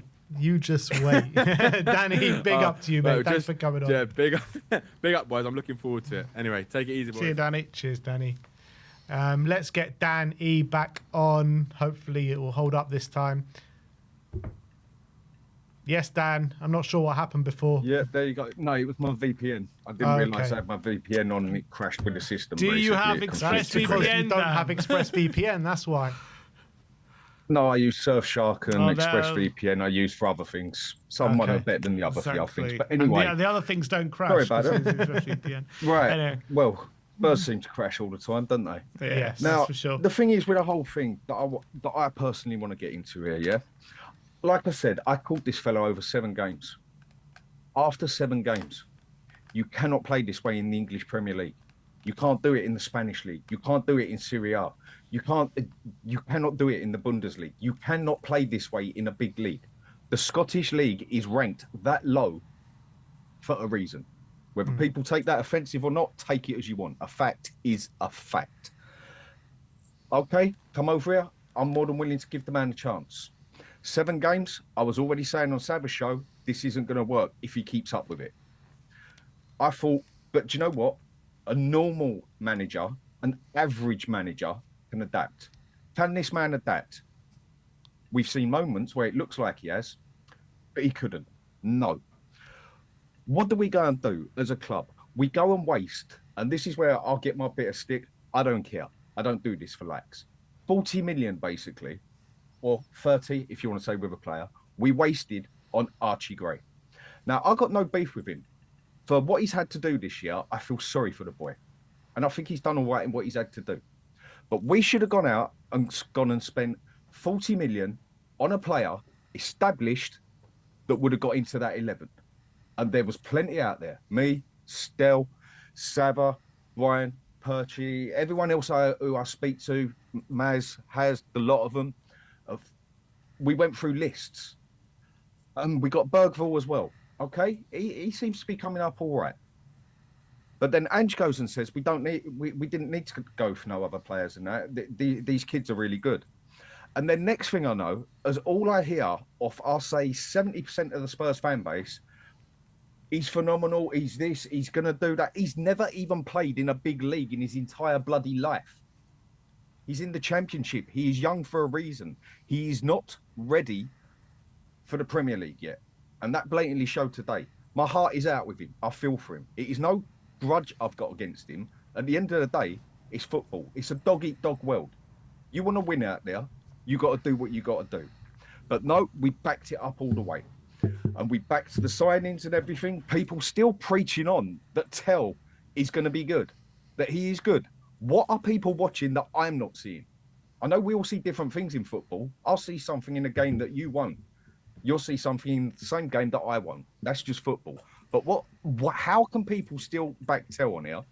How can people still back this manager when it is quite simple what this man really has to do, in my opinion? And I've still had people tell me we don't play with inverted wing backs. We concede basically the same goals every game. Why? Because we play with 2 inverted wing backs the majority of the time. Or even when one of them is that inverted, the other's up the other end of the pitch, and we've got 2 different, well, usually one defender sitting at the back a majority of the time. But no, again, Spurs fans, majority of what you are, you deserve what you get in here. Because as all you do, and when I say you, I mean Spurs fans in general that I'm talking about, is you just big this up and you just play blind. Ignorance is bliss to it. And as all I've heard all year is toxic, negative, toxic, negative. I don't care. There's 2 sides to everything. If there's good, there's bad. If there's toxic negative, then there's toxic positive. And toxic positive, in my opinion, is what has screwed this club this season well and truly, for a majority of the fans basically getting what they asked for. They wanted this crap. They wanted to stick with this manager. I said at the start of this season, watch, you're going to see something different this year, because this man ain't going to have these 10 games to defend himself that he had the first 10 games last season. No, Angie's going to smash it. You're just negative. I don't care. Call me what you want. The facts are the facts. We have lost 19 games this season. 19. And that's just in the league. And counting. Yeah. We have scraped through games like Coventry, for God's sake.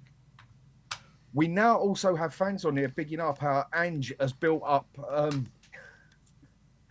we didn't even play a left back and a right who could play left back and right back when we had him there in the place. What's his name? His name's just gone off me. Spence. Yeah, but no. Ange said he was building him. No, Archie Gray wouldn't have got a look in, nor would Bergvall if we wouldn't have had the injuries. Most of the injuries this year, it happens, but a majority of them you can put on Ange. Go back to Celtic. Exactly the same injuries because of his diabolical tactics. Danny Dyer seems like he's doing all right at Bayern Munich. The minute he come out, he told everybody, Ange don't do it that way. He just don't do it. He don't focus on defence. He tells us to do it one way. And again, the majority of the fan base turn and just slap it on him. No, you're just a crap player. You're this or that. What do you know? Well, welcome, people. Wake up and smell the fucking coffee. There you go. It was blunt. It was blatant. It was obvious last season that he weren't going to adapt. He weren't going to change. Everyone had sussed us out to the point where even like this season, two teams that hadn't even won a game went and beat us. And one of them is now what? 6 places in front of us or whatever. I haven't got the tactics, the things in front of me. And in an FA Cup final. Yep. This man cannot adapt come love nor money. And people say, don't change the managers. Okay, I'll give you an example. Let's look at a team we played, Roma. We played Roma. I follow Serie A. Inter Milan is my second team. Roma are not a bad team. But when they started this year, that is one of the worst I have ever seen them. And we still only managed to squeeze a draw out of them. So what do they go and do? Baked potato, mate. See you later. Manager, gone. Next one comes in. No, it still ain't freshening up. What do? Baked potato, mate. Next manager. Now look at them. 6th or 7th, if I remember right. 17 unbeaten games, if I remember right. 16, 17, something like that. And they are now fighting Inter Milan tonight to try and get into that Champions League place, whereas Inter won and win the league. Hayne put it perfect when he went to Bayern Munich. When we used to lose at Spurs, it's all right, mate. It happens. Don't worry about it. Second game, third game. And the fans will still get behind it all the way. But at Bayern Munich, you almost get scared. Now, question I'd like to ask you two, yeah? I haven't got the best way of putting things. Please take things with a pinch of salt with me, yeah? I'll ask you. What do you two call support? What do we call support? Supporting your club. What do you call supporting cheering for something? the team, supporting the team when they're playing, singing songs, trying to get an atmosphere to support the team. Well, I think it's mainly That's the paying team. money. I think it's mainly What about the club? getting Watching behind the the team and also And up the Spurs.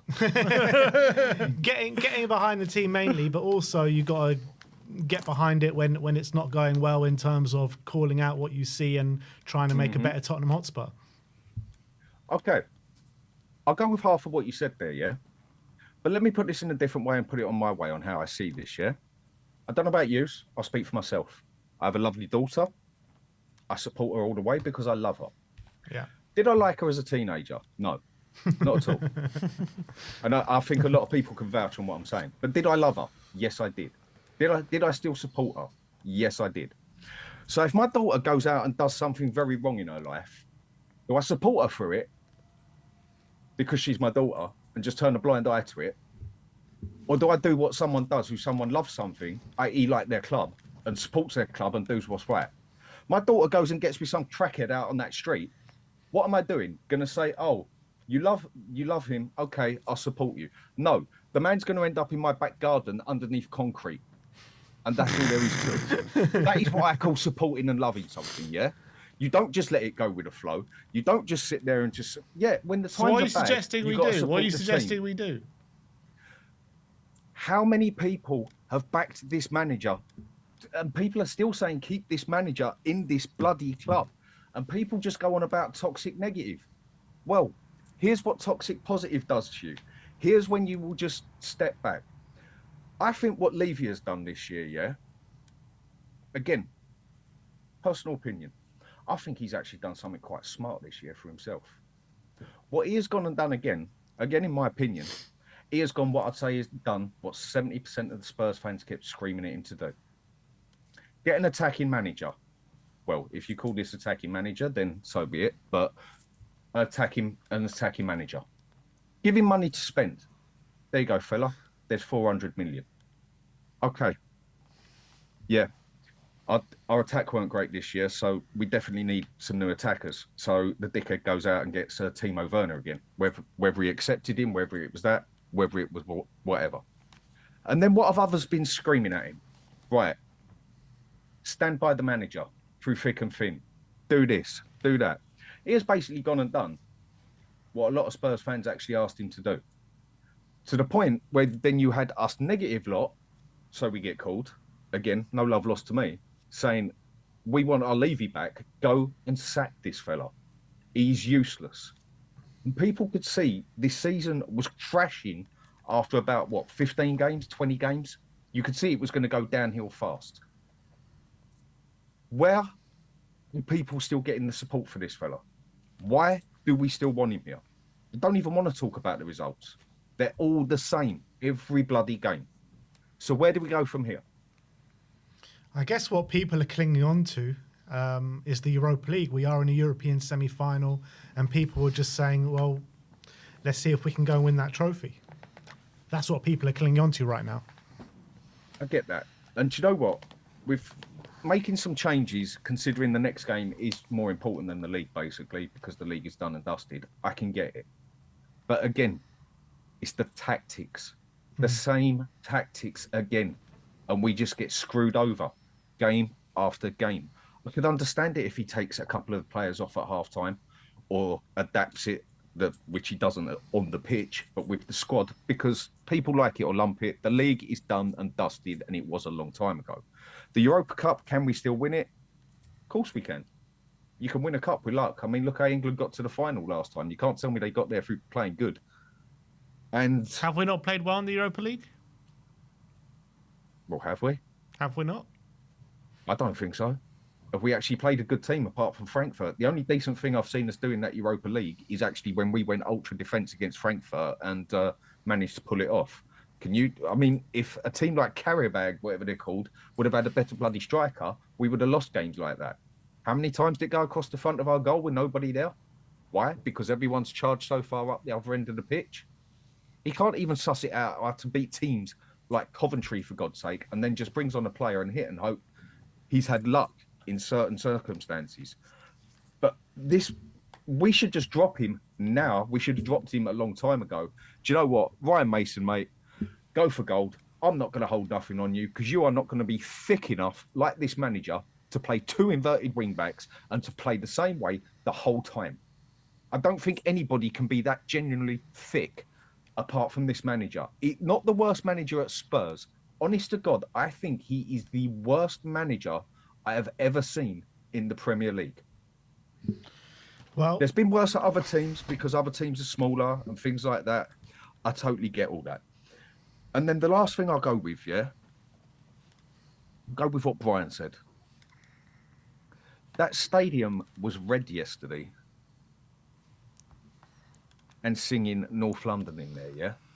Mm-hmm.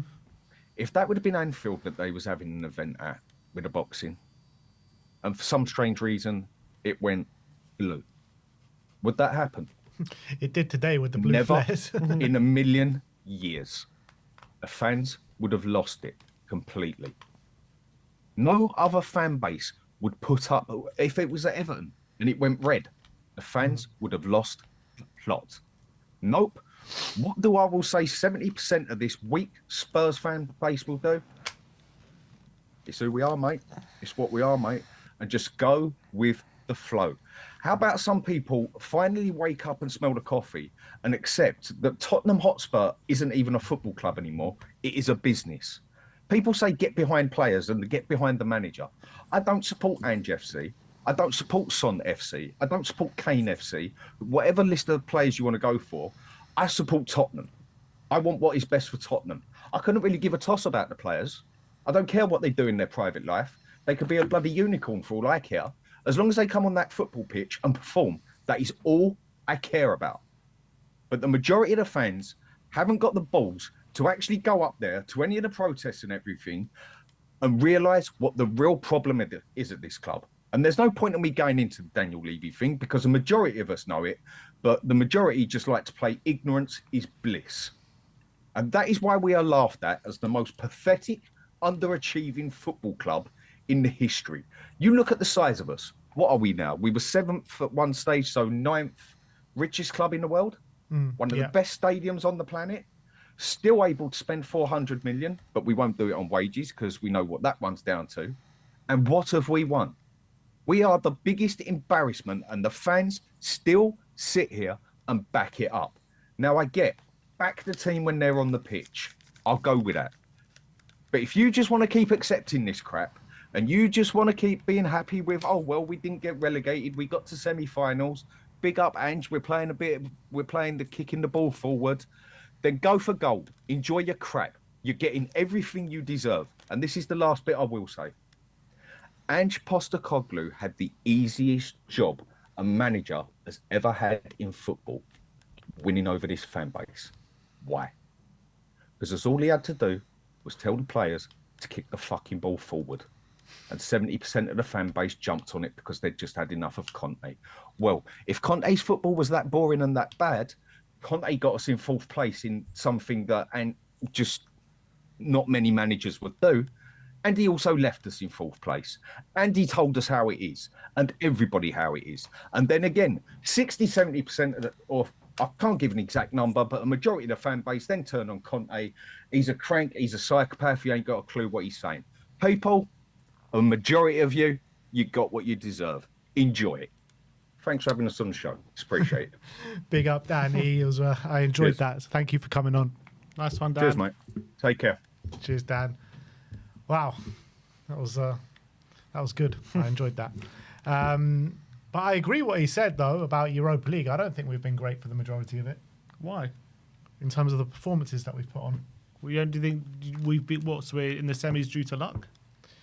Mainly, I How? think so. When did we get lucky? Well, against Alkmaar, we got pretty lucky towards the end of that game. We were hanging on for dear life. Yeah, we deserved to win that game. Not really. We got battered in the first leg. We deserved nothing out of the first leg. We lost. And we played well for about an hour in that tie over a 180-minute kind of period. We deserved to beat them 3-1 in that leg. That didn't flatter us, that scoreline. I think it did. I don't think it did. think Frankfurt, it we did. deserved to go through. Frankfurt was the only one, I think, where we actually played well Group over the stage, course of I two don't think it legs. flattered us. In the group stage, actually, we struggled in a few games. We won one of the games just from a penalty where, I think, which game was that? The Alkmaar game? We deserved to win that game. Against, who was the other teams that we played? I'll tell Lost you. to Galatasaray, we got battered. Who else did we play? Karabag, we won 3-0 with 10 men. Yeah. Ferencvaros, we probably deserved to win. We were still not great in that game. Rangers, we got a draw. Stinky performance. Wasn't a great one. We got a draw out of that. Roma, I think we probably deserved to win that. Got a Not draw out of really. it. We missed a lot of chances in that game. I remember. So did Roma, though, didn't they? I think we were in the lead, and I think we were probably the better team, but we let the game slip away in the last 10 minutes or so. But I thought we were overall probably the better team. I don't think the position and obviously we beat Elfsborg 3-0, and we beat Hoffenheim 3-2. Yeah. So all in all, we haven't really played anyone that great. That's why we're probably in this position. Frankfurt was the only impressive one out of the lot. My only point is not there due to luck. Frankfurt are a good team. RZ wiped the floor with Galatasaray, and they're not a bad team. Yeah. And we beat them, and I think we deserve to beat them. We deserve to Galatasaray win wiped through. the floor with us. All right, but we're in the semi-finals. They're not, and I don't think we're here due to luck. I think we haven't been lucky to get to where we've been. I think we deserve to be in the semi-finals. I guess probably the Europa League maybe is a bit easier this year than it has been because of no Champions League dropouts. That's where we got probably a bit lucky. Yes, but it's still got good teams in there. It's obviously, look, no Champions League dropouts is for sure an advantage, but every team in the competition could say, but we're the ones in the semis, and there are some good teams there. As you say, third place in the Bundesliga we knocked out. Lazio. That's the only performance Lazio that you can fifth actually place take something from is the Frankfurt one. Everything else, we could have easily gone the other way. Especially the Alkmaar game. We could have easily lost that game. We were no way good. We were not good at all against deserved to win Alkmaar. it. We played well for about an hour out of 180 minutes. We deserve to win. We deserve to win the game. We didn't, though. Well, I thought we did. Because we conceded so many good chances towards the end where we could have easily gone out. When Van der Ven went off, they put us under a bit of pressure late on. But A bit. Yeah, That's a bit of an understatement. Yeah, they did. I can't exactly remember how many chances they missed. They had a few moments, but I don't think it was God, how did we not concede? It was like that. We were hanging on for dear life at the end. Do you not We remember? were. I remember we were hanging on. Don't get me wrong, because they were putting us under pressure. But I thought, by and large, we deserved to win. We played. I remember And it if could you have been watch, easily you more watch our than match one from the reaction. first leg as you well. watch our match preview. I don't think we said, "Oh, we got lucky." Yeah, because we were gassed because we were making it into the quarterfinals. No, but we deserved if to- you we actually deserved look to at win. it, the performance objectively, like it wasn't good. We And deserve could the. have If you easily look, gone if I out. look at the stats, do you don't think it will say we deserve to win? I don't know, but I'm pretty sure it would. Like, I just remember we got put under pressure. I remember they didn't have a shot on goal before the hour mark. But then after that, they absolutely pummeled us. They had a late rally, yeah, and that's what happens in Europe. You have to withstand some pressure, but we All right. deserved it. Let's move on to Rich. Rich living his best life. Look at this. Where you at, Chilling. Rich? At home, just chilling. Nice. Savannah, Georgia. I wish I 'Cause lived. you know what? I wish I was where you are right now. Yeah, I don't give a shit anymore because the team doesn't give a shit. No one gives a shit. I'm just chilling. They're chilling. I'm chilling. Yeah. Everyone's chilling. It's a weak club, weak mentally, weak physically on the team. The players are weak physically. They maybe Kulisevsky would be the only one you would say that actually shows any mental strength or physical strength. No one cares. The manager doesn't care. He's gone either way. Win the Europa League, whatever. He's still leaving. I don't think. I think he'll leave on his own accord. I can't see him want to stick around, and he should be fired anyway. Who cares? I'm so over the whole. I don't want to say the F word on your channel, but I am so over the season. I'm done. I want to see us win the Europa League. That'd be great, but it almost feels undeserved because the rest of the season has been such a disaster that it just would feel kind of meaningless in a way. I don't think winning a trophy will ever feel meaningless because we just haven't done it in so long. And I pray for the day that we bring home that European trophy or any trophy at this moment in time. But no, I get the sentiment completely because it's just like we've been beaten up week after week after week this season, and I get you're feeling like that right now. But I guarantee you, if we do win that trophy, you'll definitely care at that point. That's for sure. What other club on the planet could make you feel like whatever if you win a trophy, other than Spurs? Yeah, I don't. You won't It's feel just the like way we that. are. You won't feel like that if we actually win the trophy. I guarantee. No, you. definitely not. I hope not. You're probably right. It's just right now, it's so hard to believe that could actually happen that I can't put myself in that mindset. You know what I mean? Yeah. I hear that, but It's frustrating. Anyway, But that is what a major European trophy is nothing to be sniffed at. That is something that we haven't won in 40 years. And I know the league season's been horrendous and all that, and that's all fine. Not fine, but it's all fine to complain about and not be happy about. But if we were to win that European trophy, that is something that can't be underestimated. Like, we haven't done that. We're going to have an open top bus parade if we win that trophy. That is a major thing to happen for this football club. We're not a football club that wins these trophies regularly. you're right, but don't you think that it's just the Spurs' way of being that even if we win a major European trophy, we still have the weight of the worst Premier League season we've ever had around our necks at the same time. That's us. Yeah. It's hard. it's embarrassing. It's hard. My dad's a Liverpool fan, right? So today I knew today was going to be No a wonder shit you're show. in the pool. Yeah, I'm not meeting up with them today for a reason, but I knew it was going to be an issue, and we're going to get absolutely pumped. But the way about it, just like everyone else has said, just lay down and give up and just let Liverpool just run all over. It's the players don't give a shit. I don't even know what you would do. I mean, at least the football under Conte, people have been saying, obviously, earlier, it was terrible to watch. But at least the players showed a bit of fight under him. and Ainge, they're out. They know he's leaving. I think. Don't you agree? I mean, I don't know. It's hard to say because I thought Nottingham Forest game, it looked like they were playing. But apart from that, in the Premier League, I can't really.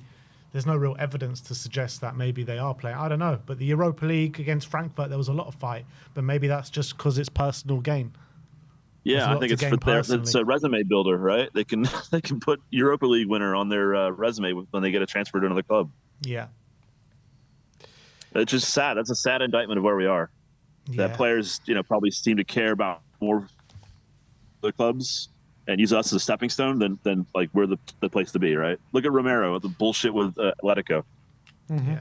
It just this is the guy who's supposed to be one of your your vice captains. They're twerking for Atletico all the time. Moving forward, though, Rich, just like embarrassing. What manager do you think would work at this football club? The dream is Potts, right? That is the dream, yeah. But I don't think it's going to happen unless Levy somehow decides, to drop out some money to the U.S. Federation. But you see the names we're linked with, and it's like, I like Glasner. I think he's a fine coach for Crystal Palace, but is he what we really want? That's kind of, I don't know. Yeah, Potts or bust is where I'm at. Would you be willing to give up Poch from the national team so he comes to Spurs next season? Yeah, 100%. I don't care about the US. Well, tell that to the US Federation. Tell him to release him to us, and then all will be good. Well, it's only like a 4-hour drive to Atlanta, so maybe I'll stop in there and have a chat with him at the headquarters. Big up, I'm out of beer. I'm going to get some more beer. I know you got a bunch of people on. Enjoy the rest of your day, my friend. Have a good one. It looks like he's having more fun than us, that's for sure. Yeah, definitely. I wouldn't mind just doing this on a watch along from the beach or whatever it is, on a poolside watch along. All right, it's time to bring on Sim's #1 fan. Nathan, my guy. Won't hear a bad word about guy Nathan. Sim. What are we saying? What are you saying? All good, bro. Now I'm buzzing that you're on the show. What are we saying? He's finally perked up, Nathan. It's long, bro. Today was not good, bro. Yeah. No, it wasn't great today. Let's talk about Thursday. We got let's talk about Thursday. That's the one that we should be talking about. Today was not good, bro. The players, they looked dead. They didn't look like they was trying. Gray. Oh. I don't feel bad for Gray, but to be put in a game like this, but it's not easy for him. But he has to perform. You want to be a big player. He has to perform in big games. Spence was okay. Vicario, sad. Me myself, I'm a goalkeeper. It's not looking good for him today. To be fair with his feet, I heard somebody say he's been poor for the last few games, hasn't he? Yeah, but it's not easy, but he's professional, so I expect better from him, But it was not good enough today. But the league is finished. We already know the league is finished, so I'm not too concerned about that. But it's not good enough to. It's interesting. I was just looking at Maddison's interview, and he was saying after today, he said we just have to shut out all the negative noises. The fans can have their opinions, but we just got to concentrate for our massive night on Thursday. So maybe that tells you of what the focus is in the dressing room is like. Yeah, that should tell you a lot, just based off today's performance, it should tell you what the focus is on. We backed down and we took it from the deck today, we have for the past 2 months, to be fair. So we all know what the focus is. The focus is on Europa. Months, Nathan. Yeah, facts. But the focus shouldn't only be Europa, but it is what it is, The season's finished time-wise. We might as well. They call themselves professionals, Nathan. No, how much are they getting paid week in, week out to produce that crap week in, week out? I agree with you, bro. I agree. Today was not good enough, bro. 5-1. Can you imagine? Hey. I can imagine. Like this. I think we all predicted bad defeats. I didn't predict it like this. I knew we weren't gonna. I'm very optimistic. I'm a very positive guy, but I knew we weren't gonna go out there and say go kill them or win. But I thought we would at least put up a fight. At least do our best. Give everything. Today was not good. Today was not good at all, bro. It hasn't been good, but hey, let's go for Europa. Can you see the manager being here next season? Can I see him be here next season? Hey, To be fair, no. I know what my view was on it, but I don't think it will happen. I think if he does win Europa, when we win Europa, there'll be an opportunity for him to stay. But I've heard a lot of people say he'll leave on his own. Even if we win, some saying that he'll get sacked. But I don't know. I think it's 50-50 to be fair. But if it goes on like this, we can't have another Prem season like this. 19 losses, it's not good, bro. At all, bro. For any club, that's not good. What are you saying? You think he should be here next season? Man, like Ben? I think you already know my opinion. I don't think he should be here next season by any stretch of the imagination. Even if he wins the Europa League, I would still sack him, to be honest. Sim, what are you saying? You think if we win the Europa League, you think he should have the option to stay? If we win the Europa League, he should have the option, I think. I think so. That's how I feel. A major European trophy is nothing to be sniffed at. So look, I'm not going to sit here and say he has to stay, but I think there should be an option for him to. I think there should be a pathway for him to stay if he can win that trophy. Yeah, I agree with you on that. I mean, whoever won a European trophy before many man here was born, you know. Mm-hmm. So to be fair, yeah, I think he should be given the option to stay. But like performances like today shouldn't be allowed, you know. But a lot of people are very heated, very not happy about the performance today. I agree with them. But last time we beat Liverpool at Anfield was 2011, bro. So I remember it we well. have to yeah, was it Modric that scored? It was like 2-0 or Van something. der Vaart, yeah. Yeah. That's the last. I mean, we have to think about it like that as well, you know. I mean, we just have to go. Yeah, but We have to Nathan, be look, positive. you can't, because there's a manner in which you should be losing, that you can lose a football game, and the manner in which we lost today is, you know what I mean? Like Southampton would be embarrassed of that performance. Ipswich would be embarrassed about that performance. You know what I mean? Yeah. It was not good, bro. It was not good. It looked like the players weren't trying. You could see it was 2-3 passes and they were in every time, bro. It was embarrassing. Easy passes. Salah was eating today, bro. Salah was eating today. It was crazy. Diaz was eating. Soboslai was eating. We're getting cooked. We look like a championship side today, to be fair. When are we going to eat, man? When are we going to eat? I'm so hungry. Thursday. We're going to eat Thursday. We're going to eat Thursday. We're going to eat Save Thursday. your appetites. We are eating big on Thursday. Don't get yourself too full. Get ready for Thursday. We're going to win Thursday, I have faith. They should turn up for that. I already know. We have to win that one, bro. We have to end something. We have to end with something this season. This was not good enough this season. I think we will. I think we will win the Europa League. And I believe Danny was saying he'd rather face Bilbao over Man United and Bilbao. I think that was a crazy one, in my opinion. I'd rather face United, bro. Bilbao and Bilbao. Nah, fam. That's a crazy one.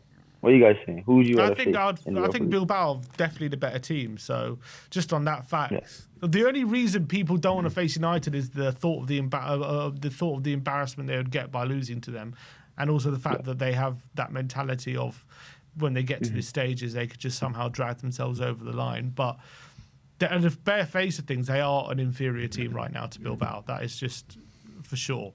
And we've already beaten them 3 times this season. So I just think on the face of that, you have to logically go United. But when you go to footballing gods and mythical things and superstitions, then maybe you're thinking Bilbao.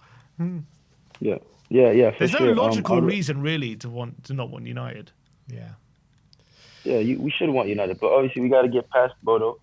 A lot of people are already buying their tickets to Bilbao. Yeah, we need to stay calm on that one. We need to take care of business first. Do you guys think we're gonna win that one? Well, we've already booked our tickets. We've already booked our tickets to Bilbao, so I think that tells you what we. Oh wow! Yeah, we're gonna win, bro. Trust, bro. I know a lot of people are mad, sad, angry. You know, maybe some are happy, but I think we just need to at least stay positive for the Europa League run, just to support. You know, I know the Prem is gone, but crying about it, being negative, it's not gonna do anything right now. Season's finished Prem-wise, so we might as well just stay positive and just try to, you know, push the boys on to get the win. Because you know, if we win this, I'm coming to London. You know, we have to win the Europa League. Apparently, Sim's already got a space ready for you in his flat. In the Oh, flat. I yes. got a My space guy's for you still- right here, mate. I got a seat for you right here, ready and waiting when you're in You know, London. Sim's always looking up, you know. But yeah, Come on. today's game kind of ruined the mood, but you always have to think. You have to think positive. We're gonna win Thursday. We're gonna win the next Thursday. Then we're gonna win the final, blah. So That's what's yeah, the I don't most want to take important too thing. much That's the time, truth. but yeah.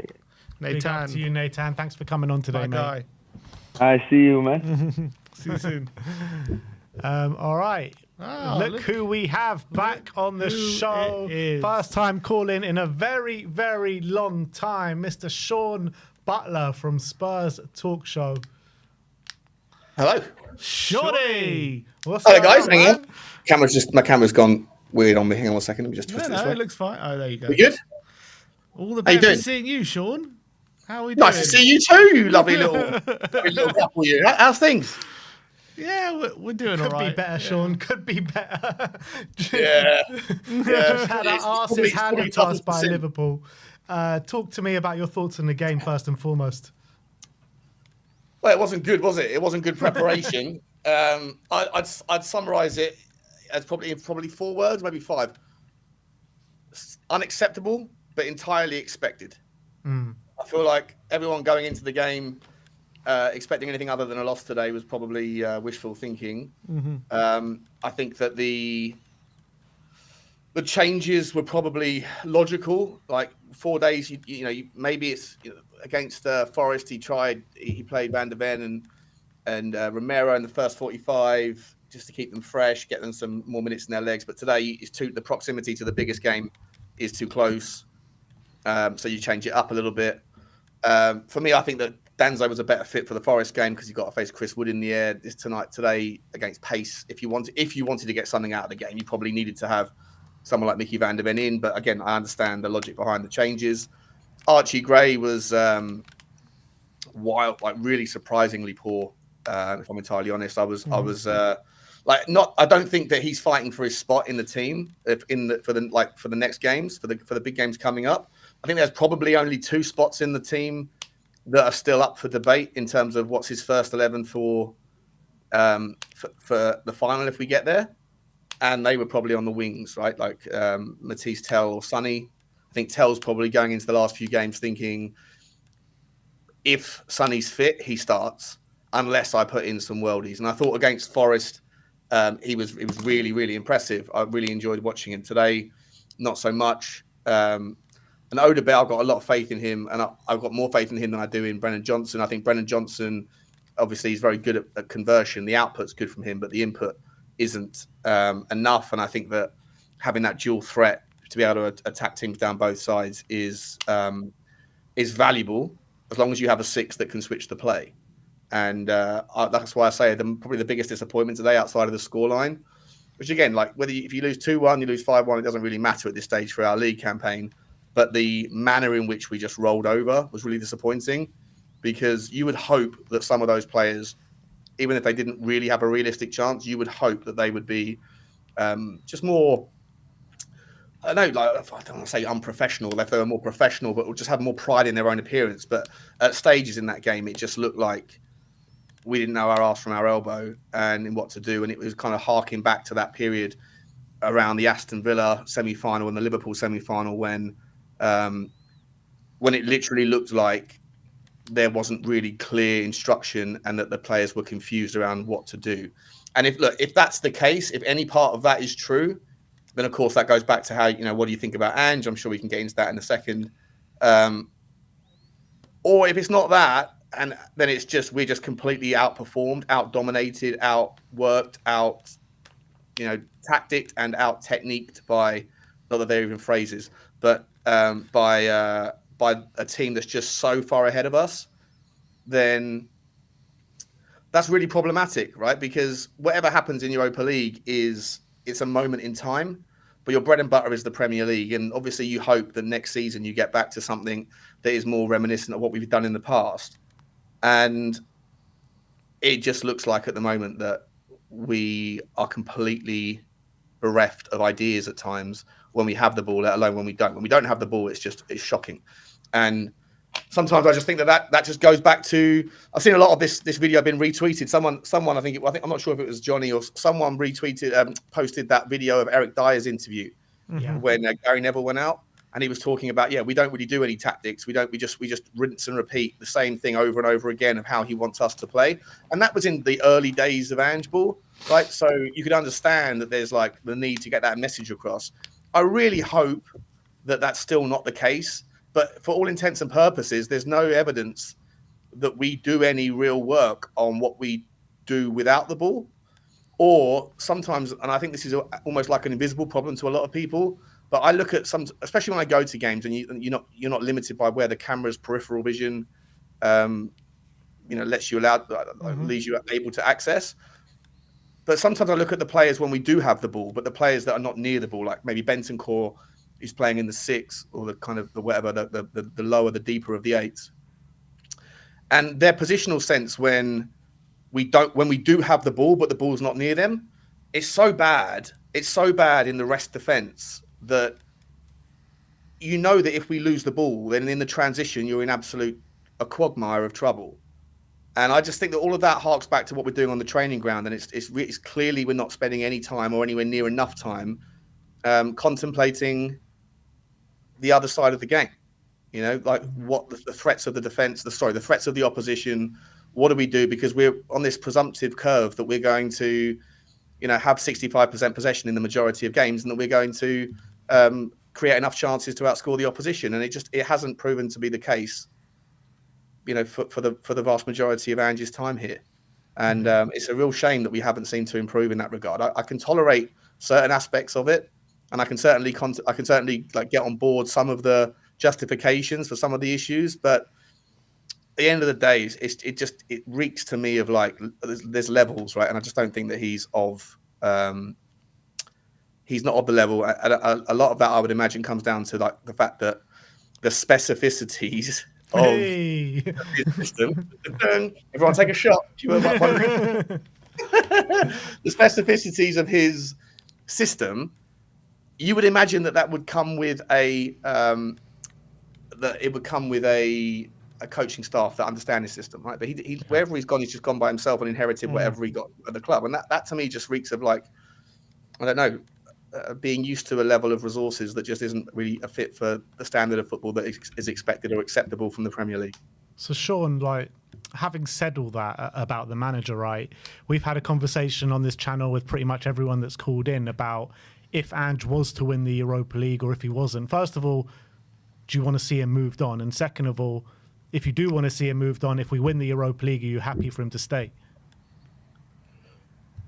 I think there's no time left to move him on before the end of the season. Like, there's no one you're going to get in. I don't want to see Ryan Mason. There's just no point. We are where we are. We've made our bed.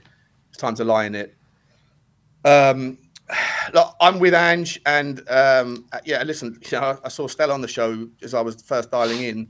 There's not. In fact, you know what? I think obviously he and I disagree on a fundamental around the ownership of the club, but there's actually probably lots of things that we probably agree on with regards the other kind of incidentals around the players or whatever.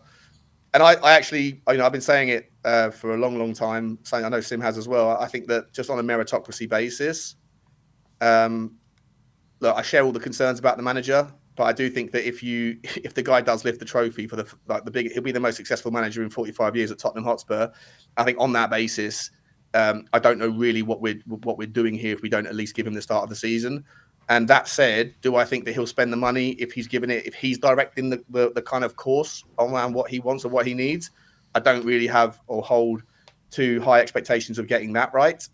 And do I think that it would work out next season? No, I don't. I think it would be like a Ten Hag thing. I think he probably would be gone by Christmas. I don't really see too much changing apart from the unknowns, right? And the unknowns are essentially what happens if, first of all, his demeanor would change, I would imagine.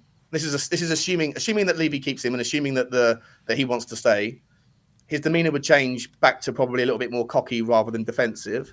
Also, you're going to have a team of players, the majority of which are 23 or under. Some of them are 19 years old. And they're going to have indelible marks in their character from now on because they are Europa League winners. And that you don't know what that does to your psyche, right? I'd imagine that is the inverse, the entire opposite of someone that's lost their confidence because of an injury, that they can't really trust their body again, and they don't go in like a Van der Ven, maybe not doubling down on his pace, or Bentancur not getting back to his best because he spent so long out and then he gets knocked out again by Matty Cash. Like the inverse of that, right? Like I think that if you've got someone like a Lucas Bergvall, someone like a Solanke, someone like a Richarlison, whoever, insert any other team there, the fact that they're a Europa League winner, you just wonder whether that kind of invokes some sort of output, some sort of outcome where the wind is in your sails and you've got that monkey off your back, and all of those players suddenly become more successful Tottenham players than all of the legends that have gone before over the last 25, 30 years, right? More successful in a Tottenham shirt than Ledley King, more successful in a Tottenham shirt than Sol Campbell, even though he's not a legend, he's an arsehole, but more successful than Harry Kane, more successful, etc. Those players are suddenly all more successful in a Tottenham shirt than those guys were. And to me, that maybe is an unknown. What that manifests into might be something that can you can harness into some sort of palpably strong energy that can create something different next season. But without knowing that, you can't really rely on that. So I think that on a meritocracy basis, I think you'd be ridiculed if you sacked the guy who's been the most successful manager and brought the thing that every fan has always wanted and complained about the lack of. But do I think he's the guy for like the right guy? No, I don't. But I don't really like the managerial market. I don't really want to see Thomas Frank. I don't really want to see Marco Silva. I don't really want to see most of the managers that are linked with us. The one that I really want is Pochettino. But like the last guy said, it's going to be a really hard effort to get him out of the club before the World Cup, right? Get him out of America before the World Cup. So, yeah. So, when you're looking at how we played today, right? Do you think it's a case of a lot of people saying it's unacceptable, and which is absolutely right. Like today was pathetic, but what do you do about something like what happened today? Because if it's unacceptable and you want kind of ramifications for it, you can't sack the manager before Thursday. But is this something that because we're basically these Premier League games, we're not going to do anything between now and the end of the season, are we? Like in these Premier League games. So how do we go about judging Ange between now and the end of the season in terms of, because there's this kind of, if you're looking at the fans at the moment, game by game, it's like, well, we win in Europa League. It's like, okay, I don't really care what happens in the Premier League now. We just want to win that Europa League. And then we'll play the Premier League, we'll lose a game. And everyone's like, oh, sack him tonight. This is unacceptable. 19 out 20 losses. So how do we go about managing this end of the season? For you, is it just about not caring about the Premier League, or do you still need to take these into account when you're judging it? I think the way I would... So, you can't sack him now. I'm not someone that's going to overreact. I knew we were going to lose today. I knew we were probably going to lose. I said 4-0, right? So I didn't, just everything, the history, their big occasion. It was never going to be anything other than this. We rested all our team, basically, yeah. Right. So what I would like to see, assuming we do okay against Bodo, and then against West Ham, you've got then like a problem there because it's their cup final, and you're still going to want to, again, pending what happens in the first leg. But ultimately, I think what I want to see from Ange is a bit of motivation. I want him to find the words, and he's very good at finding the words in press conferences to make everyone kind of get sucked back in, or some people to get sucked back in and listen to him. He's a great spin. He's a better spin than Shane Warne, right? But I feel like he needs to find the right words to motivate the people that aren't probably in the mindset of, in their own mindset, likely candidates to play in the semi-finals or the final, and find a way to motivate them to put in better shifts than what we saw today. And if he can, utilize the squad. And by the way, the squad, I just don't subscribe to the notion that this squad is absolutely shambolic. I really don't. I think we've got a really cracking, not that we have first team and second team, but that team that was out today is still on paper for me, a far more technically gifted 11 than more than half of the Premier League teams. And so I think that there's far more in their locker that we're just not seeing at the moment. And I personally think that he needs to show to me that even in the Premier League, his mind might be on other things. He might, like the players that are playing in those games might think that they're obviously second fiddle. That goes back to like the Conference League when was it Nuno? A team and B team, he said, yeah. Yeah. And so you kind of, if you're in that B team, you're kind of like, well, what does that tell you? Like you don't value me. But if the one thing I will say about Ange is he's a wonderful wordsmith, right? So find the words to make these players feel like they're relevant for in whatever way you've got to do it. Tell them that no one's position is safe in that starting 11 for the final if we get there. Tell them that your place in the team is not safe for next season if I'm still here. Whatever it is, and you haven't got to lean into the negative, but you've got to find the words for me to. If the actual league performances themselves are kind of irrelevant, the performances are not, and he needs to show me something that looks like he's earning his crust in that regard. Because, you know, as fans, we still pay to go to the games. I paid for my season ticket. I want to see value for money, whatever, but I still want to see an effort put in the few remaining home games. And the guys that went today on the bus, there was still a massive Tottenham section there today. Travelled 6 hours, no doubt, 5 hours back to see that. You know, not good enough. And I think that needs to be reminded to the players as well that, you know, it's not just about you. We are a club, and that should be remembered. And he needs to find those words because otherwise I don't really know how he's earning his money. Because I want to read you a snippet of what Maddison was saying in an interview with Spurs TV. He said, "We need to put that performance to bed and ignore all the outside noise and negativity. That's not to say fans can't have their say. They will rightly so, but we have to block all of that out because we've got a massive night on Thursday." So does that tell you about maybe how, not just him, but maybe how the dressing room is feeling in terms of, and is that right, in terms of like they've had this shambolic performance that we've just seen where there was a no-show, they basically gave up, right, which is unacceptable. But they're going to ignore all that because they've got a massive night on Thursday. Now, is that a right mentality to go into Thursday? And also, as a club, should we be accepting these kind of performances? Should we have players saying, you know what, we've just been shite, but let's just put that to one side because we've got a big game on Thursday? Is that an acceptable mentality? No, it's not. And you know what? Of all of the players in the first team, it doesn't surprise me that those words have come from him because... And I like him as a player, but I feel like as a vice captain of the football club, there's a responsibility to, you can believe that in your mind. You can have that kind of conversation if you want to, in the dressing room between yourselves. But when you come out in front of the media, we only get like a couple of seconds here, a couple of sound bites there from the manager. We get barely any from the owner. We get sweet FA from the director of football, Scott Munn, we've never heard from, and you get a couple of sound bites here and there from certain players, most of whom have gone out of their way to defend Ange. I don't think you heard that from Maddison. When Maddison's been asked about, you know, Tottenham and him, he's very happy to say he's done well, but the team isn't. Right? Decky's come out and said, you know, that what's going on isn't acceptable. We play well at the top end of the pitch, but at the back it's sloppy or whatever. I'm paraphrasing. There's a little bit of like passing the buck, and I think that when James Maddison comes out and says things like that, to me, it's dismissing. You know, like I said, he's right. He's right in terms of like we do need to forget that performance because if we like linger on it as a team, then it's going to damage our reputation or damage our confidence going into. So he's right in that regard. That's not really what you say. So when you come out in front of the cameras, you need to like let the fans know that we're not just a pain in the arse who have a nag about your performance. And that stuff should be ignored, dismissed, and like we need to focus on what we're doing on Thursday.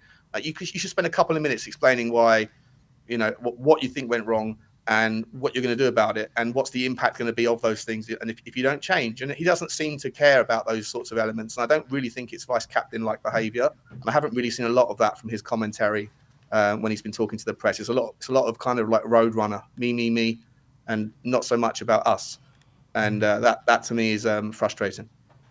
Completely agree. But Shawnee, always a pleasure to speak to you, my friend. Thanks for coming on. Appreciate you guys. Shawnee. Love you, man. Love See you, you, boys. too, Shawnee. Bye-bye. Good to speak to Shawnee. Always good to speak to Shawnee. Next up is Tiptop Tottenham. It looks like he's just about to go into his interview for the new Tottenham job. How you doing, mate? Man, Sim, how are you guys doing? It's good to see you, mate. How you been? Been doing very well. In terms of Tottenham, terrible, but everything else in my life is going very well. So thank you for asking. What do you guys thought? Suit on there? Have you got a Tottenham Say that suit again, on? sorry? Have you got a Tottenham suit on there? Tottenham inspired. Yeah, you know, it's navy. I thought maybe it would give us better luck than what ended up unfolding during the match, but sometimes I just like dressing up. And you felt like know, today it's was like the day. it's like on Full Manager when you have a cup final and you put a suit on because it's like a big day for you, big day for the team. I thought we would probably lose today, but I figured I'd try my best, and it didn't help whatsoever. Very disappointed. This season has been very rough in the league. So what are you going to be wearing on Thursday? This didn't help, so sweats and a t-shirt, maybe. That's probably the best course of action. It's a historic day of losses. I'm the most in guy like you can find, but I think today officially has sealed that it's fair to give him the Europa League competition because he's gotten us there so far, and it would be difficult to find a replacement in time. But after the season, I think it's probably best for both parties if Ange leaves the club. And that is what I would want to happen because it has just been too much to take this year. So you're saying that regardless if we win the Europa League or not? It's really tough to say if we win the Europa League, we should still get rid of Ange. But at some point, the league has to come into account. And what tipped it over for me today was we literally tied the record for most league losses in a single season. And it's been since like 2004 since we've had 19 losses in a single league season. So that really is just too flooring of a statistic for me to not think that he should go. And what in terms of replacement, what would be your ideal replacement? Who would be? I mean, should I just say? I've seen that we've been linked with Areola from Bournemouth and Silva from Fulham. I think Thomas Frank would be a great replacement, in my opinion. This ownership is not going anywhere, and you are going to have to do your best with them. I think with how long he's been at Brentford is really, really impressive, and so that's why I think he could be a great candidate. But I'm curious to hear what you guys think. Who do you think would be the best person to replace Ange?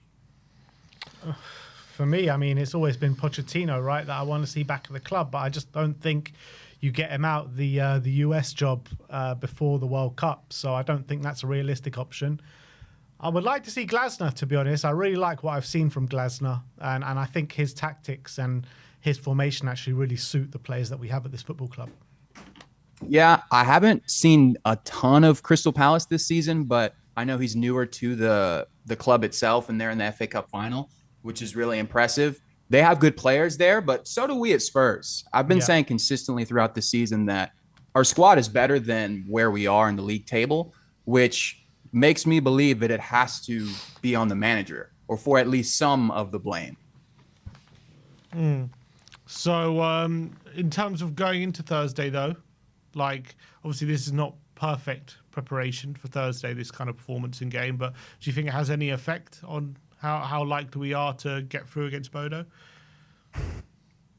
I would say yes, but honestly, I don't think so. I think Ange was smart in not playing our best 11 from the jump. And so ideally, players are more rested because of it.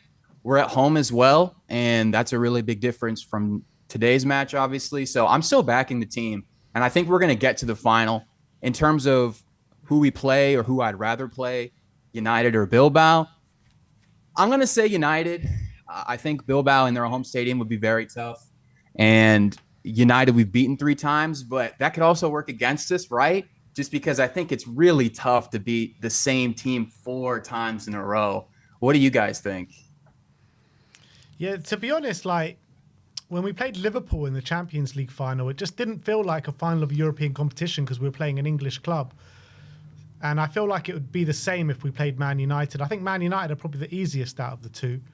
But I feel like playing Bilbao, it'll just make it feel like a European final a bit more. And I still think, like, however bad we've been this season, I still think we've got it within us to beat a team like Bilbao, even in Bilbao. But look, if it's just based on 11 versus 11 on a football pitch, I would rather face Manchester United.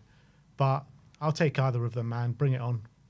I think that's a really fair opinion. I saw a clip from Jamie Carragher saying that United has this, sort of mentality or aura about them in cup finals. Obviously them recently beating Man City. So they're going to show up and with confidence, full confidence, Bilbao and United, that they can beat us. But at the end of the day, it is just one game. So anything can happen. And how different would this season be if we were not in the Europa League right now? There's no way Ange would still be the manager, right? Do you guys think that? He would have been sacked a long time ago if it wasn't for Europa. Yeah. That's for sure. Yeah, for sure. It's just kept such a sense of optimism that Spurs is kind of known for. I feel like you never know what's going to happen, but there's always a lingering sense of optimism, or hope rather, of hope of what, could happen in the future. But yeah, it's been a tough season in the league, and hopefully we can get this Europa League through, and that'll make a lot of the bad memories go away, I'm sure. Let's hope so. Let's hope so, my friend. But thank you so much for coming on today. Just quickly, a few people were saying you're the smarter version of Cody Mack. Of who? Cody Mack. You know Cody Mack? I don't know Cody Mack. He's another long-time caller. Well, look him up. I'm sure he's okay, I will for sure. It's a compliment. Don't worry. It's okay. Right. Good talking to you guys. Nice one. Nice Cheers, to see you. mate. Have a good one. Bye. Cody you have a very similar voice, actually, now. Cody's going to be distraught. Doesn't know who he is. All right, and last but not least, should we bring him on? I'm not sure if we should bring him on. He's got blue lights. He's got blue lights on. So at least it's not red. So all right, KPV. Shut up, Ben. Shut up. Have I not been beaten up enough today, KPV? What? Have I not been beaten up enough today, having to sit through that? Have to get told to shut up by you. Don't big up that colour again, because, Sam, I don't think Ben told you this, did he? He doesn't tell me anything, so... No, he hasn't told you what I did a few years ago, because it wasn't me, Ben. It wasn't me, mate. I lost a bet, okay, and I couldn't give a damn, because I messaged you, okay? You said it wasn't you, but you lost a bet. Which one was it? You saw me wearing a Gunner shirt, right? I lost a bet, okay, but it wasn't me. I got forced into wearing it, okay? But that was when City won a treble. Don't let him do it to you, KPV. You shouldn't be putting on bets like that. I did not put a bet on. Someone did, and I lost. It was them. How does that work? How does that work?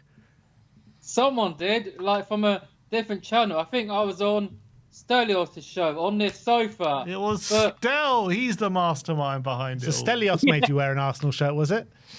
No, because I saw him wearing one. I did that year as well. Or was it? Stelios wore an Arsenal shirt. Yeah, I've seen him wear one, mate. What do you mean? Bring up the evidence, or it didn't happen. I watched it, mate. I watched his channel. Yeah, when I saw him wear one, they must have been having a debate or something. And like, I want to congratulate Liverpool. I couldn't care less. Anyway, as I said last week, we were robbed in a Champions League final because it wasn't a penalty, and yeah, it was never a pen. But I'd rather play Man United in a final because we played them in the League Cup final. We lost on pens. But I'd rather play United, and we can still beat them. We beat them 3 times because we beat the only team that's beaten them 4 times. Like, we've beaten City twice, but not in the Prem because, yeah, now they seem to be our bogey team, but we're their bogey team first. And now they're starting to win our ground. Fuck City, man. I knew we were going to get done over today because Liverpool, like, Solanke scores first against Liverpool, and then they scored equaliser. But, yeah, their goal was offside. Diaz was off. I've seen it. It was off. So, yeah, I don't know what's going on with this VR stuff and what's going on. Like, seriously, fam. Like, we've still got to play Thursday, and if we win, I want to win the Europa League. Ange can still go, because just go, man. Like, Poch, he's the only one I want to come back, because it's always Poch, and it always has been. And he won at Anfield with Southampton. If people haven't watched, it was Dejan Lovren for Southampton scoring at Anfield. So watch the game, people. Lovren scored for Southampton against Liverpool before he joined them. Poch won at Anfield with Southampton. Redknapp was the last Spurs boss to win there. Like, yeah, Redknapp only lost there twice, I think. 9-10 or 8-9, I don't know, whenever. Yeah, before he took over. But we've only won there once. And we took a few points off there before as well. We had, yeah, Redknapp took a point there. And then AVB comes in, we beat Liverpool 2-1 at home, then lose 3-2, and then he goes. Like, so Redknapp beat Liverpool a few times, won at Anfield once, and then took a point off the next season when Chelsea won that Champions League against Munich. Like, it's the reason Redknapp lost his job, because of them lot winning the European Cup in Munich. I couldn't give a damn, because if they hadn't won it, we would have been back in it. But we did have a qualifying game when Bale signed the contract. Then we got knocked out. But Carl, shit, are we winning on Thursday? of course, mate. Like, why not get behind the team? Like, I'm still gonna try and get a ticket, and I know so you two are probably gonna be at the game. Yes. Yes. Good. Yes. So be at the game, lad. I thought you said you're going, KPV. I am. I just need to get a ticket because I need to speak to my key worker, Ben Sims. He's a Man United fan. Like, I need. His to name speak is to him, Ben Sims. Yeah, SYMES. Are you serious? Yes, mate. It's on Facebook. It's SYMES. His name is Ben Sims. Yep, SYMES. His name. That's his name. And yeah, That can't be true. That can't be true, KPV. it is, mate. It is. That's his name. SYMES. Is that why you love watching the show so much? Because you got a key worker with basically our name.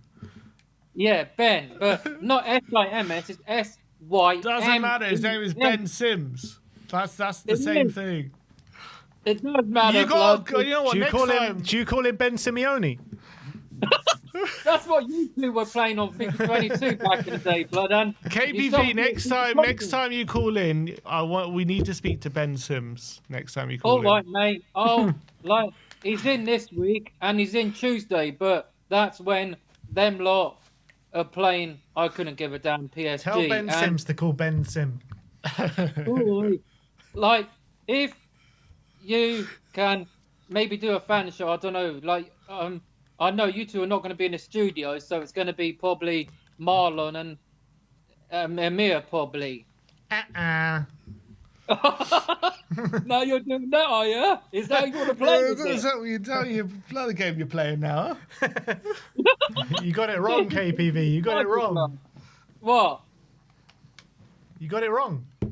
Who's in the studio Thursday then? You two are going to be at the game. It's going to be Iggy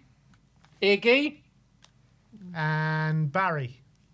Oh, Nick again, is it? Oh, please. That jabroni.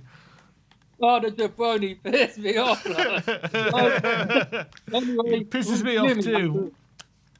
Congrats to Liverpool, they deserve it. But they won the COVID League when there was no fans under Klopp. But congrats. But yeah, we lost. I said to my mate, we're going to get slapped today. Now, concentrate on Thursday, get the win, and yeah, win in Norway next. Not this week, the next week, because it's going to be the 6th-year anniversary one in Amsterdam. I know you two were there. So, yeah, everyone, good luck. And, yeah, we're going to win Thursday and then the next Thursday. So, 2 Thursdays in a row we can win, then get to the final. It's going to be on a Wednesday, 21st of May. It's on a Wednesday. So, yeah, we're going to win. And I'll be at the front of that parade. Come on. So, I'll Nice see one, you Carl. two. All right, everyone. I'm off because Ben and Sim have got to go. So, and I'm out. Goodbye. Back to you two. Goodbye. See you later, KPV. Thanks for coming on. But that is it. Ben Sims. That's hilarious, man. That is just hilarious. But yeah, look, that's it from us today. Nice, nearly 3-hour therapy session, guys. Thank you, everyone, for tuning in. Balu says Ben is soft on the inside, but it's just my opinion. I am soft on the inside. You're just a big softie. I'm soft on the outside as well, to be fair. But yeah, thank you everyone for sticking around this long, and for all the callers. I enjoyed good call-ins today. Nice. And we'll see you all tomorrow, where we'll delve even deeper. I think player ratings is going to be an absolute, I don't even know what, but it's going to be bad. Will they get 10 collectively, do you think? Probably not. Probably not. 11 players can't get 10. collectively. We'll see. We'll find out tomorrow. Yeah. Well, big up to everyone. We'll see you all tomorrow. Like, subscribe, and comment. And as always, come on, Spurs.